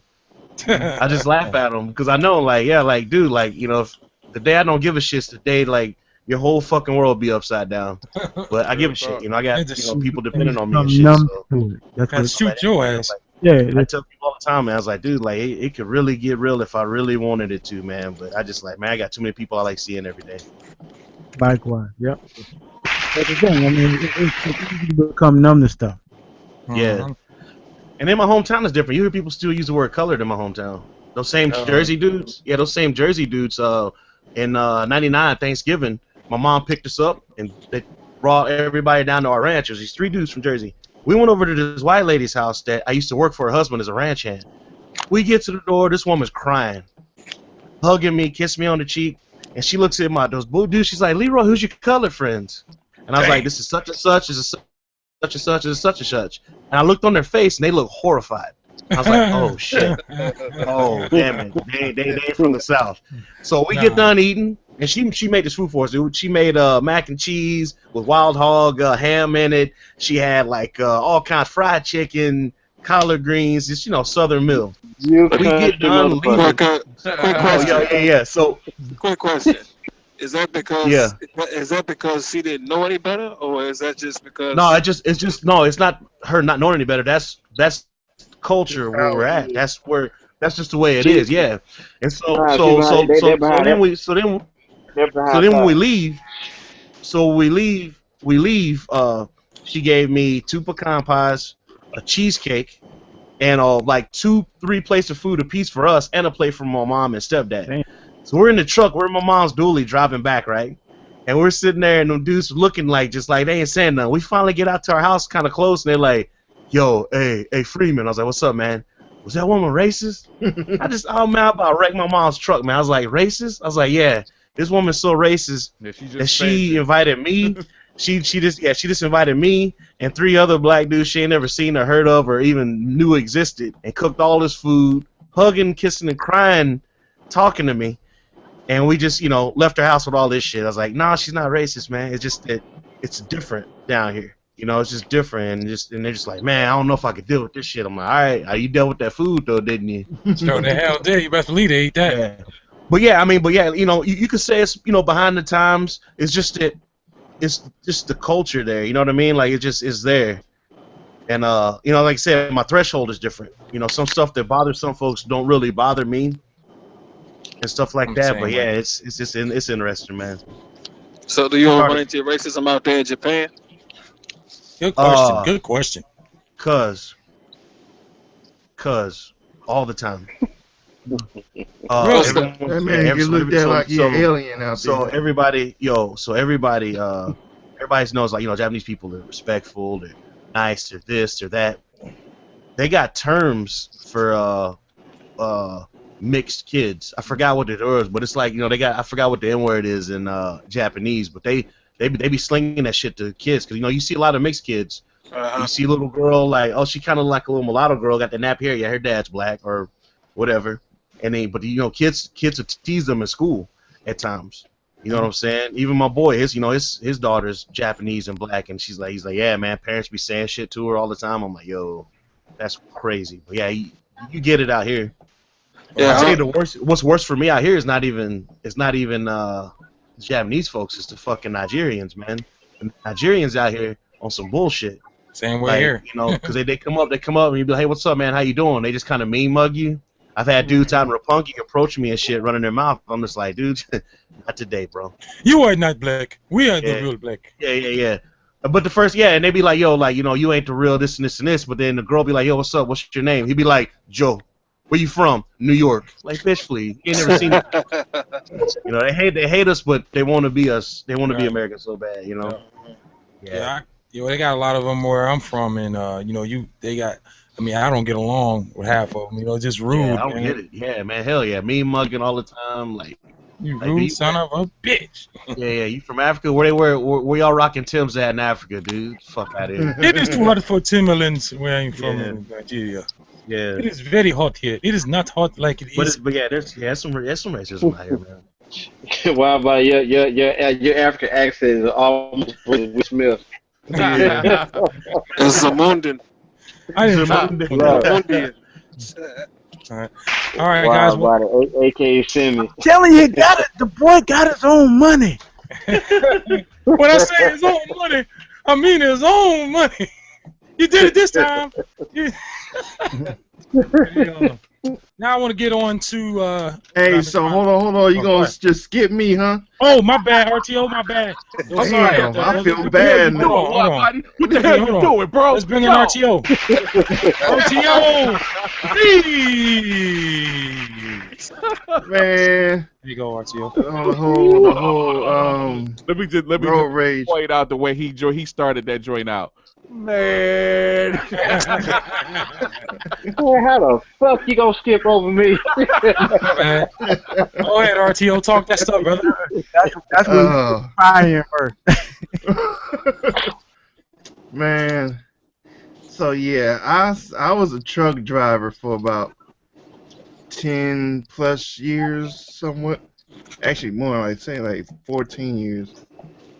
So I got my fair share of road rage, especially delivering out in San Francisco and stuff. So, you know, that's the one place you ain't trying to drive. Like, cats out there is on some totally different shit. Like, I don't get it. But yeah, I've been in my fair share of situations when it comes to road rage. You know, I done hopped out the car and I done got into fights and shit and all that. Yeah, that was when I was younger. I would say I was in my 20s. You know, I remember one time I was coming home from work, and I lived in Oakland, worked in San Francisco, right by the bridge. There's a certain point you get on the bridge, you know, you gotta merge. You kind of like want to slow for the merge or whatever. And this cat in this BMW got mad because I slowed down. I'm driving a damn tourist wagon, so I'm not like hitting corners hella fast or anything like that, you know. So I slowed down. He in his 3 Series BMW thinking he hot shit, and he gonna get over, hung him up, won't. He slow down, motherfucker. Whoop this that. I'm looking at him like, for real? Okay, yeah, okay. So we get on the bridge, we playing chicken and all that. I'm like, man, yeah, it was a bad day. I'm like, this motherfucker want to get off the road and go at it. We can go at it. So we get off the road, we go at it. So, you know, I fucking I didn't punch him or nothing. I wanted to. I had the opportunity to. I just did some WWE type shit. And I pinned him up something serious. It was like the most craziest pin. I don't even know how it happened. We just rolled and tussled. We did like a couple of twirls, and I had him like locked. Hella crazy though. It was hella funny. The quiet storm, man. God damn, RTO. Oh no, yeah, awesome. Dude, I'm a Scorpio. You know, for the most part, I'm Scorpio. Yeah, you know, for the most part, we cool, calm, collective. But when it's unleashed, the shit is unleashed. Game time. So, yeah. Yeah, you know I'm Scorpio too, cuz. Yeah, because you're on the 21st, right? I'm on the 20th. Yeah. You're on the 21st, right? Yeah. Wow. But yeah, man, you know that I done got into times where I had hopped out the car. This one dude cut me off, and we was in a super trafficy area. So I'm like, you cut me off to go nowhere in the first place because it's just stop and go traffic. So I honked at him, whatever. He give me the finger. I hop up out the car. Dude shitted bricks like as soon as he see me get out. And I used to do a thing like I got something on me, like I'm reaching for my back or whatever, like I'm gonna pull out my cell phone and make it look like I got a gun or whatever. Like that. RTO over there pistol playing. Hell yeah. But yeah, man, like I'd have been in. Like now I'm cool, you know, I ain't tripping about all that shit now, but back then it was crazy though, like, and it's like for the most part the shit that I went through happened while I was at work, you know, it's like people, when you driving trucks, people was just on some other shit, like, they just gotta get in front of you no matter what, we in traffic and there ain't nowhere to go. Yeah. I'm like 3 hour rush hour traffic. Like everything is just stand still, but for some reason you in the right lane and you feel the need that you just gotta get in front of me. Right. Or somebody drive past you fast and y'all end up at the light together. That truck. Yeah, exactly. Yo, so y'all still talking about that road race shit? Yeah, cutting you off is crazy. How about this one, man? So Japanese folks, when they make a right turn, like say you're on a busy road, they'll make a right turn, and as they're turning, they're like thinking about shit, and they just slow almost to complete stop as they're turning. To get off the road. And I'm just I just be wanting to headbutt through my front windshield, dude. I'm just like these motherfuckers, man. Yeah. It's shit, just insane, man. The funny thing, my wife, she got more damn road rage than I do. Like she be carrying D batteries and shit in her glove compartment, just waiting for somebody to fuck her, like to cut her off or whatever. She coming through, roll the window down, fucking your shit up.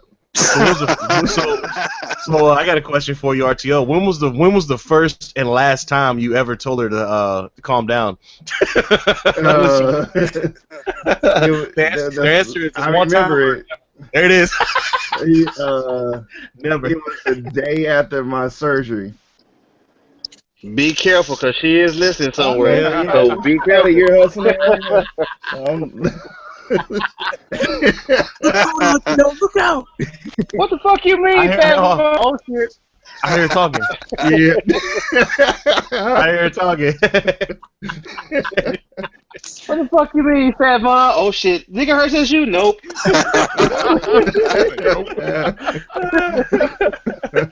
How about you tell your own business? Don't tell me. Here we go. She gonna throw a big battery at him. Hey, everybody be quiet. Everybody be quiet so she don't come at us. I don't need that anymore. I've grown up. The Lord has touched me. No, don't say that. No, don't say pause. Yeah, she come through that phone. Hey, and I always gotta remember that California. I gotta say. Yeah, I always got to remember that California is closer to Japan than anything, so I got to watch it, man. She would be on a short flight over here and knocking doors down. Be on the red eye, like, okay.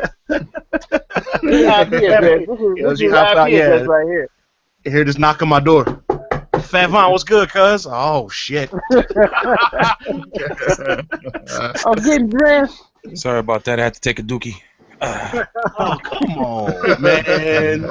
Come on, man. Oh, man. But yeah, man, it's definitely better now. But shit, in my 20s, I was also, you know, and I wasn't even thinking about at the time at the moment, the heat of the moment. You know, I ain't thinking about this motherfucker might got a gun. I ain't gonna do too much shit or nothing like that. But I was just tripping. But now I don't fuck around with that shit no more. I think I almost got shot one time. I hopped out on a Spanish cat, and he didn't move. So like, yo, do what you gotta do, man. Do what you gotta do, cuz. Like, man, this dude got a gun. I said, you know what, man? No, he had a knife. I said, Y'all just made me remember of this. Oh, this the homie. Oh, the big homie. The big homie. This situation Unmute your mic. real bad. From M-Town. From the Unmute mill. that mic. Check Unmute that mic. Mill. Unmute that mic, waiter. I'm gonna come stab you. Unmute that mic. Jeez, dude. From I ain't Middletown. talked to Wade in a minute, man. I ain't talked to Wade forever. Got the new remodel, man. Got the new Yeah, remodel well, studio. like I said, I'm overseas. There's no consequences for my actions. Or my words. Check this out, man. I can say whatever I want and not worry about repercussions or consequences. Wrong. Yo, pause on that, man. Check it out. Check it out. You reminded me of a situation that could have got real bad in my younger days. Talk to us. So, I was hanging out with my boys, and we was going into D.C. one night, about to go to a club. And so, I found out my man had a revolver on him. So this car comes up, and he thought I cut him off. So we right at this intersection in New York Avenue, and he pulled up beside me, and my man's like, this other car pulled up, and he said, he just passed him a Glock. So I'm like, okay, a Glock got 16 shots. You got 9 best. You know?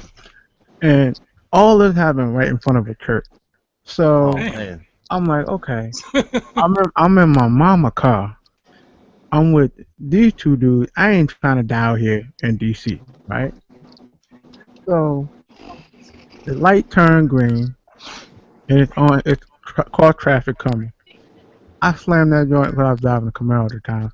I slam it in the high gear. I pull up on the sidewalk, go through the light, and my man's like, man, if I knew you could drive like that, I'd have blasted their ass. I'm like, dude, that's the whole purpose why I did that shit. Yeah, man. Hell no. That's crazy, man. You say that. I know they got a Glock and you got a revolver. A revolver don't jam. Yeah. I remember one time I was on the freeway coming home, and this when I had my WS6, and I didn't have a horn at the time, so if something happened, I would just rev it, because I didn't have straight open pipes, but I had like the little forget what it's called, but you can kind of take the cap off, and the exhaust would be louder, so I had that off. Oh, you ported the mufflers, yeah. Yeah. What up? You had one of the whistle pipes on your shit? Yeah, the right foot. Hell no, man. I ain't do that dumbass shit. Nah, I ain't do that dumbass shit, man. That shit's stupid as fuck. Check. Please don't even get me started on that, man. That no. I seen that. Yeah, we got you, Wade. Yeah, you good, Wade. But man, I remember traffic once again. This dude cut me off, and I just gave him 2 simple revs. Won't. Yeah, why you do that? We drive, okay. We doing by like 20. It started to flow a little better. Dude really tried to run me off the road. Like he tried to straight pull. Oh dang! He basically was driving a dually too, and he Yes, sir. And I was in the I was in the carpool lane, and he just like straight merged over on the side of me, like he was about to straight run me into the wall or whatever. Well, I dropped that bitch in the second gear and scooted on him. He got mad. He's like, he was really trying to run me off the road, but he didn't know I had skills. And he didn't know I could drop gears like that and my car get up. So it was about 5 times he tried to either hit me from the back or in the front. I was just. Oh, come on. Yeah. I'm sorry, man. But yeah, he was I didn't get to I was gonna try to call the police and everything, cause I know the police we was like right by the scales or whatever, the CHP be at the scales. But man, I was like, you know what, I ain't even tripping. Sorry about that. All right, man. No, I'm like, I ain't even tripping. I'm just gonna get home and be cool, whatever. But yeah, something could have happened that day for me too. That's one of the crazy stories. Yeah, man. Yeah, man. You and Fat Von, man. My mom always says she worried. She's like, I am so worried when you have your own kids. It's like, why's that? Because you retarded with your goddaughter. I'm like, yeah, well, they ain't my kid. So all that, you got to be protective. Like somebody, like something happened to her, that'd be weird. Like, oh hell no, I can't let nothing happen to that. But yeah, hey, you said you want to talk about auto chop or something. Yeah. Right? Oh yeah. Thanks for reminding me. We got Digger Hertz. Whoa, shit, where Digger Hertz go? Oh shit, Digger Hertz. Come on, Digger Hertz. Dropped on us. That's who We dropped definitely need Digger Hertz on here. on the low. Yeah, but what you want to talk about it on? I want to chop. I have starting to get the. I got it. I'm starting to get the feeling that some people think that auto chopping is illegal or something like that, and Starting to get the feeling. yeah. Well, I think Tashira touched on that before. And what's that dude's name? Dayson Silva. Yeah. He posted a video where he showed like just something like a controller. Yeah. Where he basically said, showed if somebody you got just your chops, like you got your chops across there. Yeah, and if I remember that. You go to play the beat, it just you're just going through the chops in order instead of like actually mixing it up, But we all know we don't do that, but there's still a lot of people. I thought that culture was gone, but I'm always on Instagram looking for new people to follow, new people that like I can collab with. I'm still noticing that a lot, man. A lot of people are still doing beats that way. I don't knock it, like, hey, because maybe that brings joy to you. But whenever now there's a culture of people talking trash about, oh, we ain't doing this, we only do this, real music, and then you go and it's just like, what are you doing? I come from the my first beat machine was a ASRX, and I just remember trying to and I couldn't save anything on that thing, so every time I started a new project I had to get the drums. I didn't have drum kits, and I had like 30 floppy drive when it was working, but I just remember going through a beat. Whoa, what's going on? Megatron. Oh, that's wait. Crazy feedback on us. Oh! You getting electrocuted? That was one bit right there. And for me taking all day for me to even make a track, man, to go into the technology now, all the way to up to now having the lazy chop on machine. I just think there's different ways to I make beats differently, man. I try new things out, and there's certain beats that I don't mind auto chopping, and there's certain beats I can auto chop. So I just there was an article, there was a post a couple weeks ago saying, I don't know who it was directed to, I'm not going to say the man's name on here, but he was on the podcast, saying basically that auto chopping, I just felt that I took away from that auto chopping was illegal and you're not supposed to. And I just want to hear you guys' input on that. Do you auto chop? And sometimes I think I know I'm definitely taking Fat Von's stance on it, and possibly some other people in the panel. If you we got your weight. Just turn up some. Sorry about that, Tashir. No, it's all good. If you're real staticky though. Go ahead, Tashir. Go ahead. Now we got the delay going. Yeah, I just saw it. One, two. Avenue. DJ Clue. Coming in. DJ Clue. Wow, he just dropped out. He was laughing. You see how bad he was laughing? Bless Girl says she saw a post on YouTube, somebody saying we make music over here, not beats. Wow. On Facebook. Go ahead, Takia. Yeah, go ahead. I know for a fact I share Fat Von's stance on it, and I'm pretty sure I may have a couple of other people in the panel. If you walk away from the art form, you have nothing to say. Damn it. Oh yeah. Hell yeah. Oh yeah. Damn. Hell yeah. No wait. No. You cannot comment on something that you're not a participant in. Yes, Hello. Yeah. Hello. I think the issue, like, go ahead. The only other point I was going to add on to that, and even if you are still in the art form, you just do you. Yeah. Screw what everybody else is doing. I think the issue with the whole auto chop thing is, I don't think it's, doing how we do with a lazy chop. It's just playing it in succession and not flipping it. Because basically you're just looping it in a sense. Some things some things don't even need to be flip. Some samples is as dope as a damn loop itself. Right. You know, so to me, if it's dope, I don't care. Right. I'm like this, man. If I'm doing like, you know, a video or something, I'm gonna try to flip it. I'm gonna try to flip it. I'm gonna try to flip it.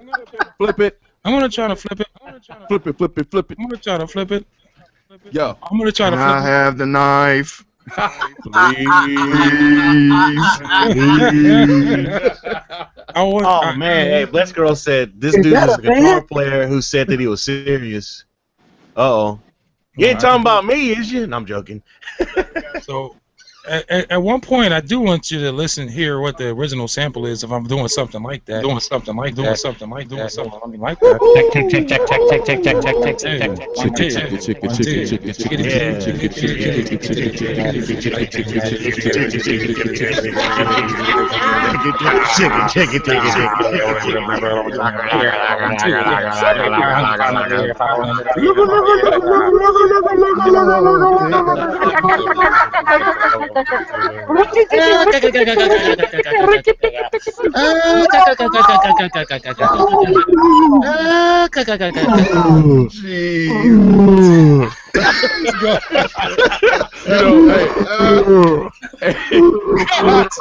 Hey, before we go any further, we might as well have just booed that man. That's so Boy, he got that delay. His reaction, Doug, and then the fact that he just dropped out is like, damn. He got that delay on 100% wet. Feedback turned all the way on. Yo, he was laughing. You see him? He was laughing his ass off, man.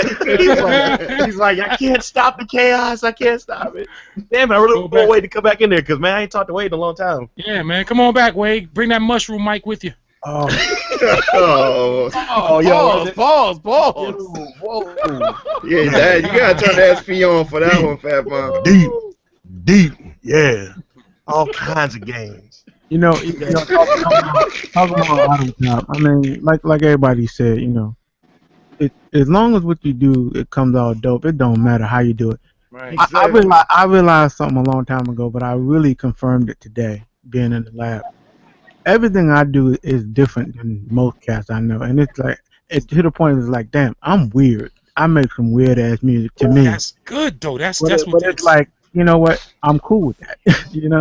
Right. Hey, here's Jugga Hertz. There we go. Come on, Hertz. Hey, we talking about Auto Chop Hertz. I'm like, cats, you remember that video that P Rock had? Yeah. When he was Love is a Battlefield. Yeah. And the one that he played in the beginning. Yeah.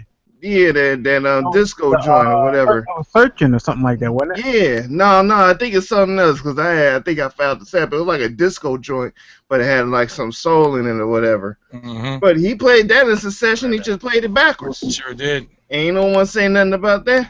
No, that was a ramp. That's what it was. Yeah, But let's be real though. The sequence he sampled, he put work into chopping that. Yeah, he did. That was on the XL. Yeah, he did. That was a different time. But you know what? Let me say this. Me being of the age that I am and everybody else on the panel, we're around the same age. I put it to you like this. I've been working with music gear and trying to make music for a very long time. Screw you. I earned the right to lazy chop if I want to because I've owned equipment where you had to just do so much work to get just the smallest amount of editing or whatever done. Yes. I earned the damn right to lazy chop if I decide to. So screw you and the horse you rode in on. Yep. Hell yeah, man. Good old Appaloosa horse. Those are good horses now this year. You can get a good quarter horse. Quarter horses are good, man, but Appaloosa, man, they're beautiful. They're beautiful, man. They got a little bit better lung capacity, a little bit taller, about 16 and a half hands at times, but get some good old stuff out, man. I can get you a good Appaloosa out of Texas now, man. I tell you what. Yeah, hit you with that. I'll tell you what, though. You're stupid. There has it. I just don't want to be in the lab and I want to just let it. Want to sit down and make something. I don't want to be. Hey, can I look at the rule book here? Do I have to do it like this? That's bull crap, man. There's no rules, man. Make your beats, Let's man. go. Loop stuff. If you feel like looping stuff, loop stuff. The rules are fuck the rules. Yeah. Exactly. There are no rules, yeah. That's the rule. There is no rule. The same thing. No. Oh, go ahead. This guy. The same thing that I was having this conversation with my wife earlier. You know, we were talking about religion was part of it, and the whole patriotism, and honoring the flag and all that kind of crap. That was part of it. And I'm like, dog, the problem with humanity is we put more emphasis on what's man-made than what's supposed to be. If you are a part of a particular religion and you worship, God as you see him or whatever, that's what it's supposed to be about. But people put more emphasis on the books and other principles and man-made stuff. Back to the patriotism. If you really love this country, love the country and defend it. It ain't got nothing to do with a flag. It ain't got nothing to do with standing or putting your hand over your heart or whatever. That has nothing to do with it. That's man-made. And once again, it's the same thing that applies here. The rules are man-made, and they don't apply to everybody. You do what you got to do to get your beat done. Period. Yeah. Right. Can I say something real quick? Go ahead. We were talking about like the patriotism thing and fuck patriotism and all that stuff, man. One thing I want to say was a weird instance that happened to me, man. So we were about, I guess, 15 miles south of Kandahar. We had stopped to pick, this is when I was crew chief with the State Department. We stopped to pick somebody up, and we went, and what these guys had done is they went and recovered a body of a politician there. He recovered him, his wife's body, and all three of his daughters' bodies. And we flew all their bodies back to Bagram, because Bagram was the only morgue we had in the country for all U.S. soldiers, anyone related to the soldiers. So we picked their bodies up, and then one of the dudes was on ICS with me, and he was telling me that this guy spoke out against something, and they came in, raped his wife in front of him, cut all his daughters' throats, all because of what he said and because he was supporting somebody else's view. That's what the Taliban done to him. So I was like, damn, dude, that's insane to me. Like, I don't hope that'll never happen in the United States. So when I see stuff like that, it kind of makes you happy that, like, man, there's a place you can go and wake up and have your own. We can have this panel. We can talk about stuff. Right now, even with what someone said, F patriotism, you can say that. It's awesome.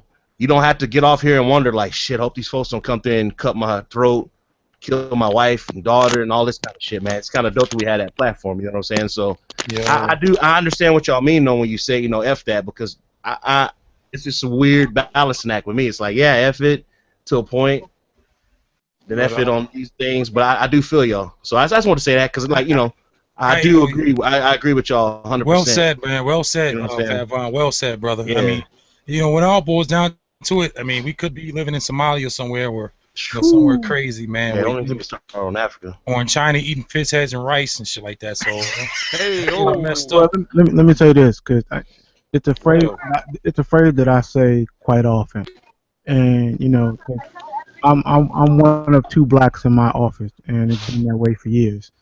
And people say stuff, and I'll say back to them, someone died for me to have the right to do that. Right.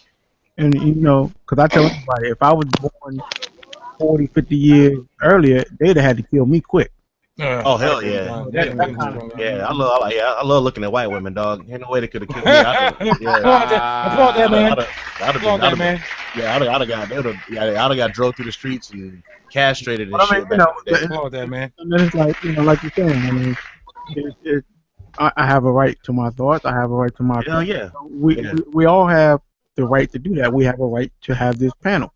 And that's the thing. That's the whole beauty of it. We don't have somebody going back and muting everything we say like in some communist country. Right. Yeah, no doubt. But on the flip side, I do understand. People need to be fixed. Yeah. Oh yeah. Hell yeah. Basement, you been in the corner, man. You want to weigh in on this too? I'm sorry, I stepped away for a second. What are talking about? Yeah, we got you, Wade.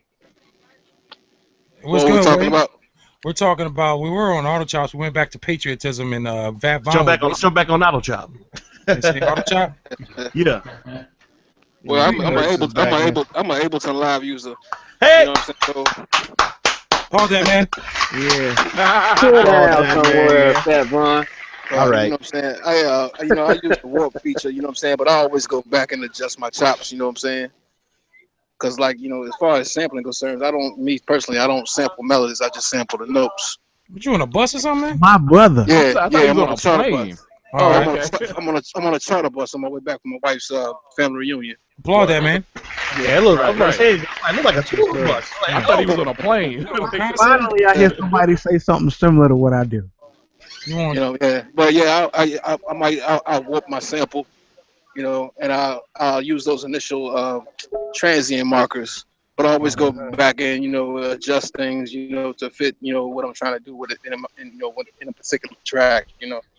Man, Hey, Basement Basement, is there- speaking it's French to me. Yeah, let me ask you something, Basement. So I'm new to. I just got my push 2 about 2 weeks ago. Right. So you're saying, all right. So what you're saying is you warp the samples and then chop them. Yeah, I warp the sample. Yeah. It's simpler, you know, repitching the sample. Gotcha. So I need to look up. You know, anybody's got a video on that? I really want to understand that There's concept. warping videos. Yeah, I So mean, just it's okay, warp. All right, cool. I know there's one that's Warp Academy. You can go to Warp Beats, Academy? War Beats. They have some tutorials on it. Oh, War Beats does? Oh, I thought they was only FL Studio stuff. Okay. War Beats do Ableton too. Big. Wow. Oh, Yeah. word. All right, cool. And what's the other one you said is called Warp Academy? Sorry Warp for Academy. hijacking. Good, Yeah, I didn't man. mean to hijack you, but I really need to understand this concept. Yeah, Warp Academy. But see, it's like I don't have a push. What I use I have MPD 18 and Oxygen 25. There you go. Oh, okay.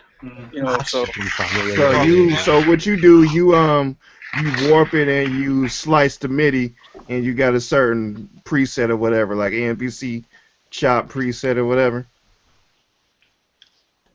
Basement. Womp womp. Hey, big shout out to Bless Girl. She sent me one of her froze. She sent me one of her beats the other day, man. And let me tell you something. She's go a ahead. beast. Yeah. Coming up. Oh, what's up? Hey, got you, Wade. What up? Wait, man. Yo. Yo. Oh, I was just gonna weigh in on the auto chop thing. What's going on? Come on. Yo, what's up? What you got? So sometimes for creativity purposes, like mixing it up, like sometimes I'll just take a song and I will auto chop it to 128 parts, right? And then yeah. And now the disadvantage of having like anything 16 pads, be it MPC based, be it MV based, be it machine based, is that you only have the 16 pads right then and there. Yeah, push, 64, right? But with the keyboard, like when I used my ES88 there, and then I got all those chops laid across, and so I can touch, you know, as far as the keys, and I'm like, oh wow, okay, over there's something dope. Okay, down here's something dope. Okay, something here's dope, and then come up with a melody, right? So with 128 on 16 chops, well, you know, 16 chops per bank, you have to just go through the banks. But sometimes that's like a nice way to spark creativity because like you can find something near what you might like, and it's like, oh, okay, well then I'll just adjust that chop real quick back to this downbeat or that piano or that note, and then before you know it, you already have something creatively going. Or maybe you take something like a piano or a flute or something within there, and then maybe you time stretch it really, really, really, really, really long, so it's like really stretched, and then maybe make an instrument out of it, and then now you're playing like, you know, Basement was just talking about just sampling the notes, and that's like a really great way because, you know, you can make instruments out of stuff like that. You get into, I got you. You know, you could have like a crazy loop of a sound, and then you could create a crazy swing, and then you're wondering how it loops through like this, like so many different ways to make beats. Yeah, it sure is. We all know somebody that does that really well too. His initials is CX. I just don't like somebody who's the authority on how we should create. No man. one. You know what I'm saying? Your brain. You know, like, hey man, if it sounds like Netmaker said, if it sounds dope, it's dope. I don't care how you did it, man. And even then, with people like Bless Girl saying like I haven't looped because of, you know, the whatever rule, it's like whenever I sample, my whole point of sampling has always been I don't ever want it to sound like it's chopped. I want it to sound like a smooth loop. Yeah. And that way, when I throw all my instrumentation on it, it just sounds like a song without a sample. That's what I always try to strive for. Right. You know what I mean? So that's why I always kind of laughed, like, don't just loop. I'm like, well, if you listen to my stuff, you might think it's just all loops, because that's what I'm trying to go for. Is like, Right. oh, this is just maybe live instruments or something. So We forget the whole '90s was all loops, man. Just about. Am I right? yeah, Yeah. yeah. That stuff was loops. And I mean, and listen, I'm not really just let me play it looping. I remember having the ASR man looping and making when I started in the loop points. I remember doing that and looping that. I mean, I looped my ass off back then, man. So, I mean, this is like the '90s. You know what I'm saying? So, Just imagine where hip hop would have gone had copyright never came along. man, let me tell you something. For real. And I get it. You know, some of the chops, reason why you chop it, so the copyright man will come get you. You know, I think that's where that basically came from. Yep. But, you know, let me try to disguise it, man. I guess that's the motivation. Basically, I the rules introduce a I limitation. actually was so disappointed back when we talked about the looping, right? Because I thought some of my favorite producers, I was like, oh man, he chopped that. It sounds so smooth. And go back and find out it's a loop. Yeah, it still happens, man. Yeah. You know. I know who posted that video, the Snoop and the Dr. Dre. That dude was on there, and it was the original song. What? Oh, this must be the remix. Spice Adams. Spice Adams, yeah. Just waiting for it to come on. Yeah. Hold on. But there is a such thing as, you know, a lot of times, like Fat Von said, my whole aim is to, when I chop it, I want it to sound like a loop. And more times than not, I succeed in it because I know how to go in and trigger certain things and do this and do that to make it blend to where it sounds. If I take the drums out of it, it'll sound like a loop.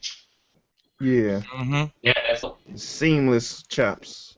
Yeah, it's a depth. And I don't, you know, that's crazy to me. I don't even know why this is even a conversation about who chops piece by piece, who just, you know, it doesn't really matter, because here's the thing. As long as you dude, you can loop that shit for all I care. As long as them drums hitting, you got a bass line and some other shit to go with it, I'm good. As long as it bang, I don't give a damn what. It's dope. It don't matter. It don't matter. I just, you know. Everybody's. Yeah. Me and my homeboys just did our little meeting of the minds or whatever, and so each one of us took the same sample. All three of us did different things with that sample and made 3 different beats. Same sample, 3 different interpretations of what everybody understood it to be. Right. That's the beauty of it. Yeah, that's the beauty of it, man. You know what I'm saying? And we have fun doing it. Right. I didn't tell them cats like, hey man, you can't loop that shit, bro. You got to go in and chop it up 128 times like I did. Man, fuck that. Yeah, everybody's gonna hear it the same way. Even if you go back and chop the same sample yourself, you're gonna hear it differently the second time as the way you heard it the first time. You know what? Yeah. And that's what I told him before he left. I said, man, when y'all leave us, I'm gonna go back and touch this up. I said, because I just heard something in that sample that I didn't pay attention to because I chopped it up 64 times. I said, but the rest of the chops that I didn't use, I heard something in those chops that I'm gonna go back in and touch up or whatever. Hey, have y'all ever peeped Disco Dave and the Better Beat Bureau. Yeah, they dope. There's some videos where the ologist, I mean, he makes a whole beat centered around one note of an instrument. And he's like, man, and I look, I was like, wow, he created that whole thing off of one little note. Yep. Yeah. And he's the one using the 2000 XL. Yeah. Yeah. Those guys fucking crazy, man. They're really slick. Just crazy. I remember. Man. I think we were talking about something like this before in the other hangout, and I know I was talking about Madlib, and I was saying that sometimes he loop, and I would want to hear him chop, and that's because when he chops, the motherfucker's ridiculous with it. Like I love Madlib when he chop up a sample. But I still love his looped up stuff too. Like it's both dope to me. So you know. I just recently got into Madlib and Madlib and MF Doom together. I mean that makes some incredible music, man. Yep. Yeah. I'm still waiting on that new Mad Villainy. Oh Madlib is Doom. Madlib always got the music. Yeah, Madlib already got the beats. It's Doom. Doom is the dude from Peach Fuzz back in the days, right? Yeah. Pause. Right. Yeah. That was KMD. KMD. Yeah. KMD. Yeah, he was Zeb Lover X. Complete different sound back then. Right. Yep. That is just hey, I like constructive criticism, and something that I could do differently to make my stuff even doper. I love to hear it, man. I'm always been that guy. I love constructive criticism because you can learn from it, man. I don't like criticism though. I don't like criticism. My only advice to you, man, is don't be a pad murderer, man. Hey, actually, man, I have took you guys' advice, man. I have been not touching the pads like I used to. I've been a little bit more gentle. I'm noticing I'm having better control as well. So I did take your advice, man. So definitely. Excellent. Be gentle. She'll love you back. You know what? She has been loving me, man, and I've been wiping her down, and I see her with a hot rag. Wipe me down. He gives her a sponge bath. No, that's what I use right here. That's what I use right here. That's what I use a rubber down with. Thank God for the first this is part of your Florida hot weather kit. Boosie. Wipe me down.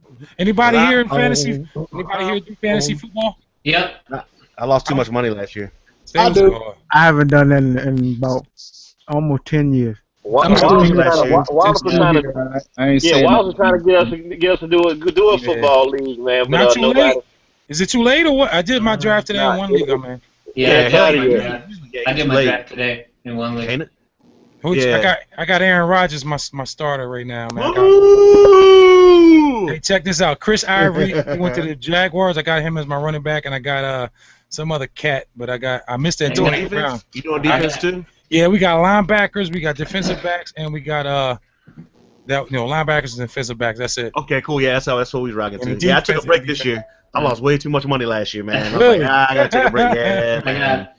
I got Lamar Miller as my keeper from last year because I got him in the 8th round last year. He's gonna be a beast this year. Yeah, we couldn't keep nothing, man. I like keeper leagues though, man, because I would have never got rid of Antonio Brown, man. I got Madden, but I cut him off. Madden. Yeah, I can cut it on and off whenever I want. Oh, okay. Go ahead, brother. Hey, man, Go ahead, Wade. You on PS on Netmaker? Yeah, I got the 4. Okay. Boo. Hey, what Wade? Both of the older ones. I said I wasn't gonna do both this time around because Yeah, what's up? I got a problem trying to record vocals because my MPC Renaissance is my audio interface, but I got my Behringer UAB and the ADDA converters are just so much better. There's like 0 latency, and I plug the mic in, and I get input, right? But the problem is because my audio interface is the Renaissance, so when I play into Studio One and I'm playing the beat, right, it's coming out of the Behringer into the Renaissance. So it's looping pretty much. Well, what's happening is the audio of the track is going into the track I'm recording vocals on. So I'm recording I can't get around it. Man. Huh. Whew. What kind of driver are you using? Mac. Does your mixer have more than one? Like, can you put the output of? Because you got the output of your you got the output of your Renaissance going into the mixer, right? Correct. And then I have the output of the mixer going into the Renaissance. Exactly. So now, can you put the output of the Renaissance into a certain channel? On the mixer. On the mixer? No, see, that's the problem because I only have 3-4 as line in and 5-6 as line in, okay? And then I have a control room out. So I have the control room out going to the input on the Renaissance. Where's Gigahertz when you need him? Yeah. I'm right here. He's right here. Are you listening? Yeah, listen. I thought I still had him covered, man. Now I was gonna say if you could put the audio, the output of the Renaissance into a certain track on your mixer, just turn the volume down on that, and then let me ask you this question. You said you do now. The thing is, do you have the Renaissance going? Does the Renaissance software operate at the same time you're trying to use the Behringer? Okay, so the Renaissance is on, but I'm not using anything in it, right? So I got my stereo, just 2-channel, MP3 wave file, whatever, in Studio One, and Studio One, my audio interface is the Renaissance. So I'm trying to take the mic that's plugged into the Behringer because when it's plugged into the Behringer, it's plugged into the Behringer right now, and this is probably the clearest my vocals has ever been on Google Hangout, let alone when I'm recording vocals. It's really dope. The dry signal and everything through the Behringer, and so then I take the output of so the Renaissance output, the main output, is going to the input on line 3-4 for the Behringer, right? And then I can control the back into the 88,000. Yeah, that's what I was saying. He's looping. His audio's looping right now. Yeah. And then the only thing I can do, the only out, is my main out, which is my monitors, my studio monitors. I tried to plug them into the main out. Here's the thing. When you're trying to configure that, don't use the Renaissance as an input. Here's what I'm saying. Keep your mic and stuff plugged into the Renaissance, but go out of your outputs into the Behringer. But when you select the input and output on your software, make sure that you're doing the Behringer for the in and the out. But that's the problem, because there is no Behringer recognized, because it's not connected to the computer. You see what I'm saying? Okay. So you're going through the Behringer. Yep. You're going through the Behringer out into the Renaissance. Right. Yep. Oh man, you know what? That's crazy. So check this out, Wade. I do something similar. So what I used to do is sometimes like when I go to my boy's studio and they're like, hey, we want to record you playing bass guitar. Yeah. One night he has a small spot off bass. So the Japanese houses are close together, can't play loud. So what I do is I take my MacBook Pro and I have my interface on it and I have Guitar Rig on it. I take the outputs of my interface and go into the inputs of whatever he's using. And he's using the MPC Renaissance. Okay. So that's how you need to do it. You need to just, if you have a separate laptop, just run your laptop and use your laptop's interface as like its instrument. You said there's no latency or whatever, right? And also make sure that when you go in your system settings and your sound, make sure that your internal mic for your Mac is turned all the way down too, because a lot of times what'll happen is you'll be recording thinking you're doing your thing with that, and you'll have the iMac microphone up, and that'll worsen the situation too.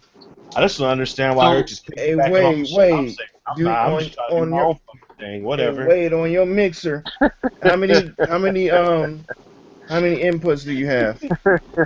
I have an XLR input from mic, which is a stereo or XLR, and then I have another one that's track 1, track 2. Then I have 3 and 4 as line ins. Let's see here.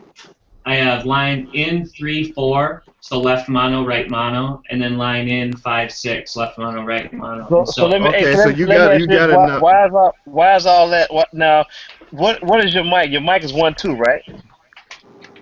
No, my mic is 1. 2. Hey, 1, 2, 1, 2. Hey. My mic is 1, and then I have it plugged in right from the control out. I don't know if you can.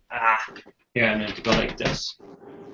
Hey, I'm gonna tell you what I did, because I was doing the same thing. Because it's really frustrating. I'm trying to get vocals All right. So. Okay, I see something now. You have nothing. You have nothing powering the. Oh shit. Okay. See, here's my monitors. Wait. Yeah. Can you see that? Yeah. Here's my monitors. Here's my control room. So my control out is the only other output, and it's going to the input. Renaissance. The input of the Renaissance. The input of the Renaissance, which has 2 XLR ports in the back there, right? And then here's my 3-4. That's actually my audio of my Renaissance. So it's the input that's coming from the output of the Renaissance. You're looping. That's what Yeah. that Hey, is. Wade, does the Renaissance have a headphone out? A headphone jack? Yeah. Yeah, there's a headphone jack. Are you running your headphones through that or through the? No, my headphones through my Run your headphones. Through the interface, through the Renaissance. Yeah. So if I run my headphones into the Renaissance, you should still be able to hear your audio because your Renaissance is an audio interface. So I can hear audio. All right. We're gonna say this for behind the scenes, man. Let me finish up here. Yeah. Talk I'm that sorry. stuff. You good? No problem. You go. Stand by. I'm gonna go ahead and Yeah, get we're us about to out go of here. All right, guys. It's been a pleasure, man. Work on coming in. Now it's time to say goodbye to all my Negro friends. Once again, talk that stuff. Talk that stuff. Number 17. We had delays coming in. Woo! Basement Chemistry. Thanks for being on the show, my brother. Hopefully you'll be back next week. It's been a pleasure. Mr. I Am Gigahertz. Netmaker. In Japan, we got Fat Bond Free. Check him out. Hootie ho, hootie ho. From the Golden State. Once again, Mr. RTO, Mr. Road Rage himself. Slap him in the face. Slap him in the face. Boom, boom. Boom, boom, boom. Mr. Cool Car Collective, Mr. CMA, Tasha Rashay. What and done. And the man with the delay, the wet in the lay, my man, the Milltown, Mr. Wade. I can't say his last name. Schumacher. Oh, race car driver.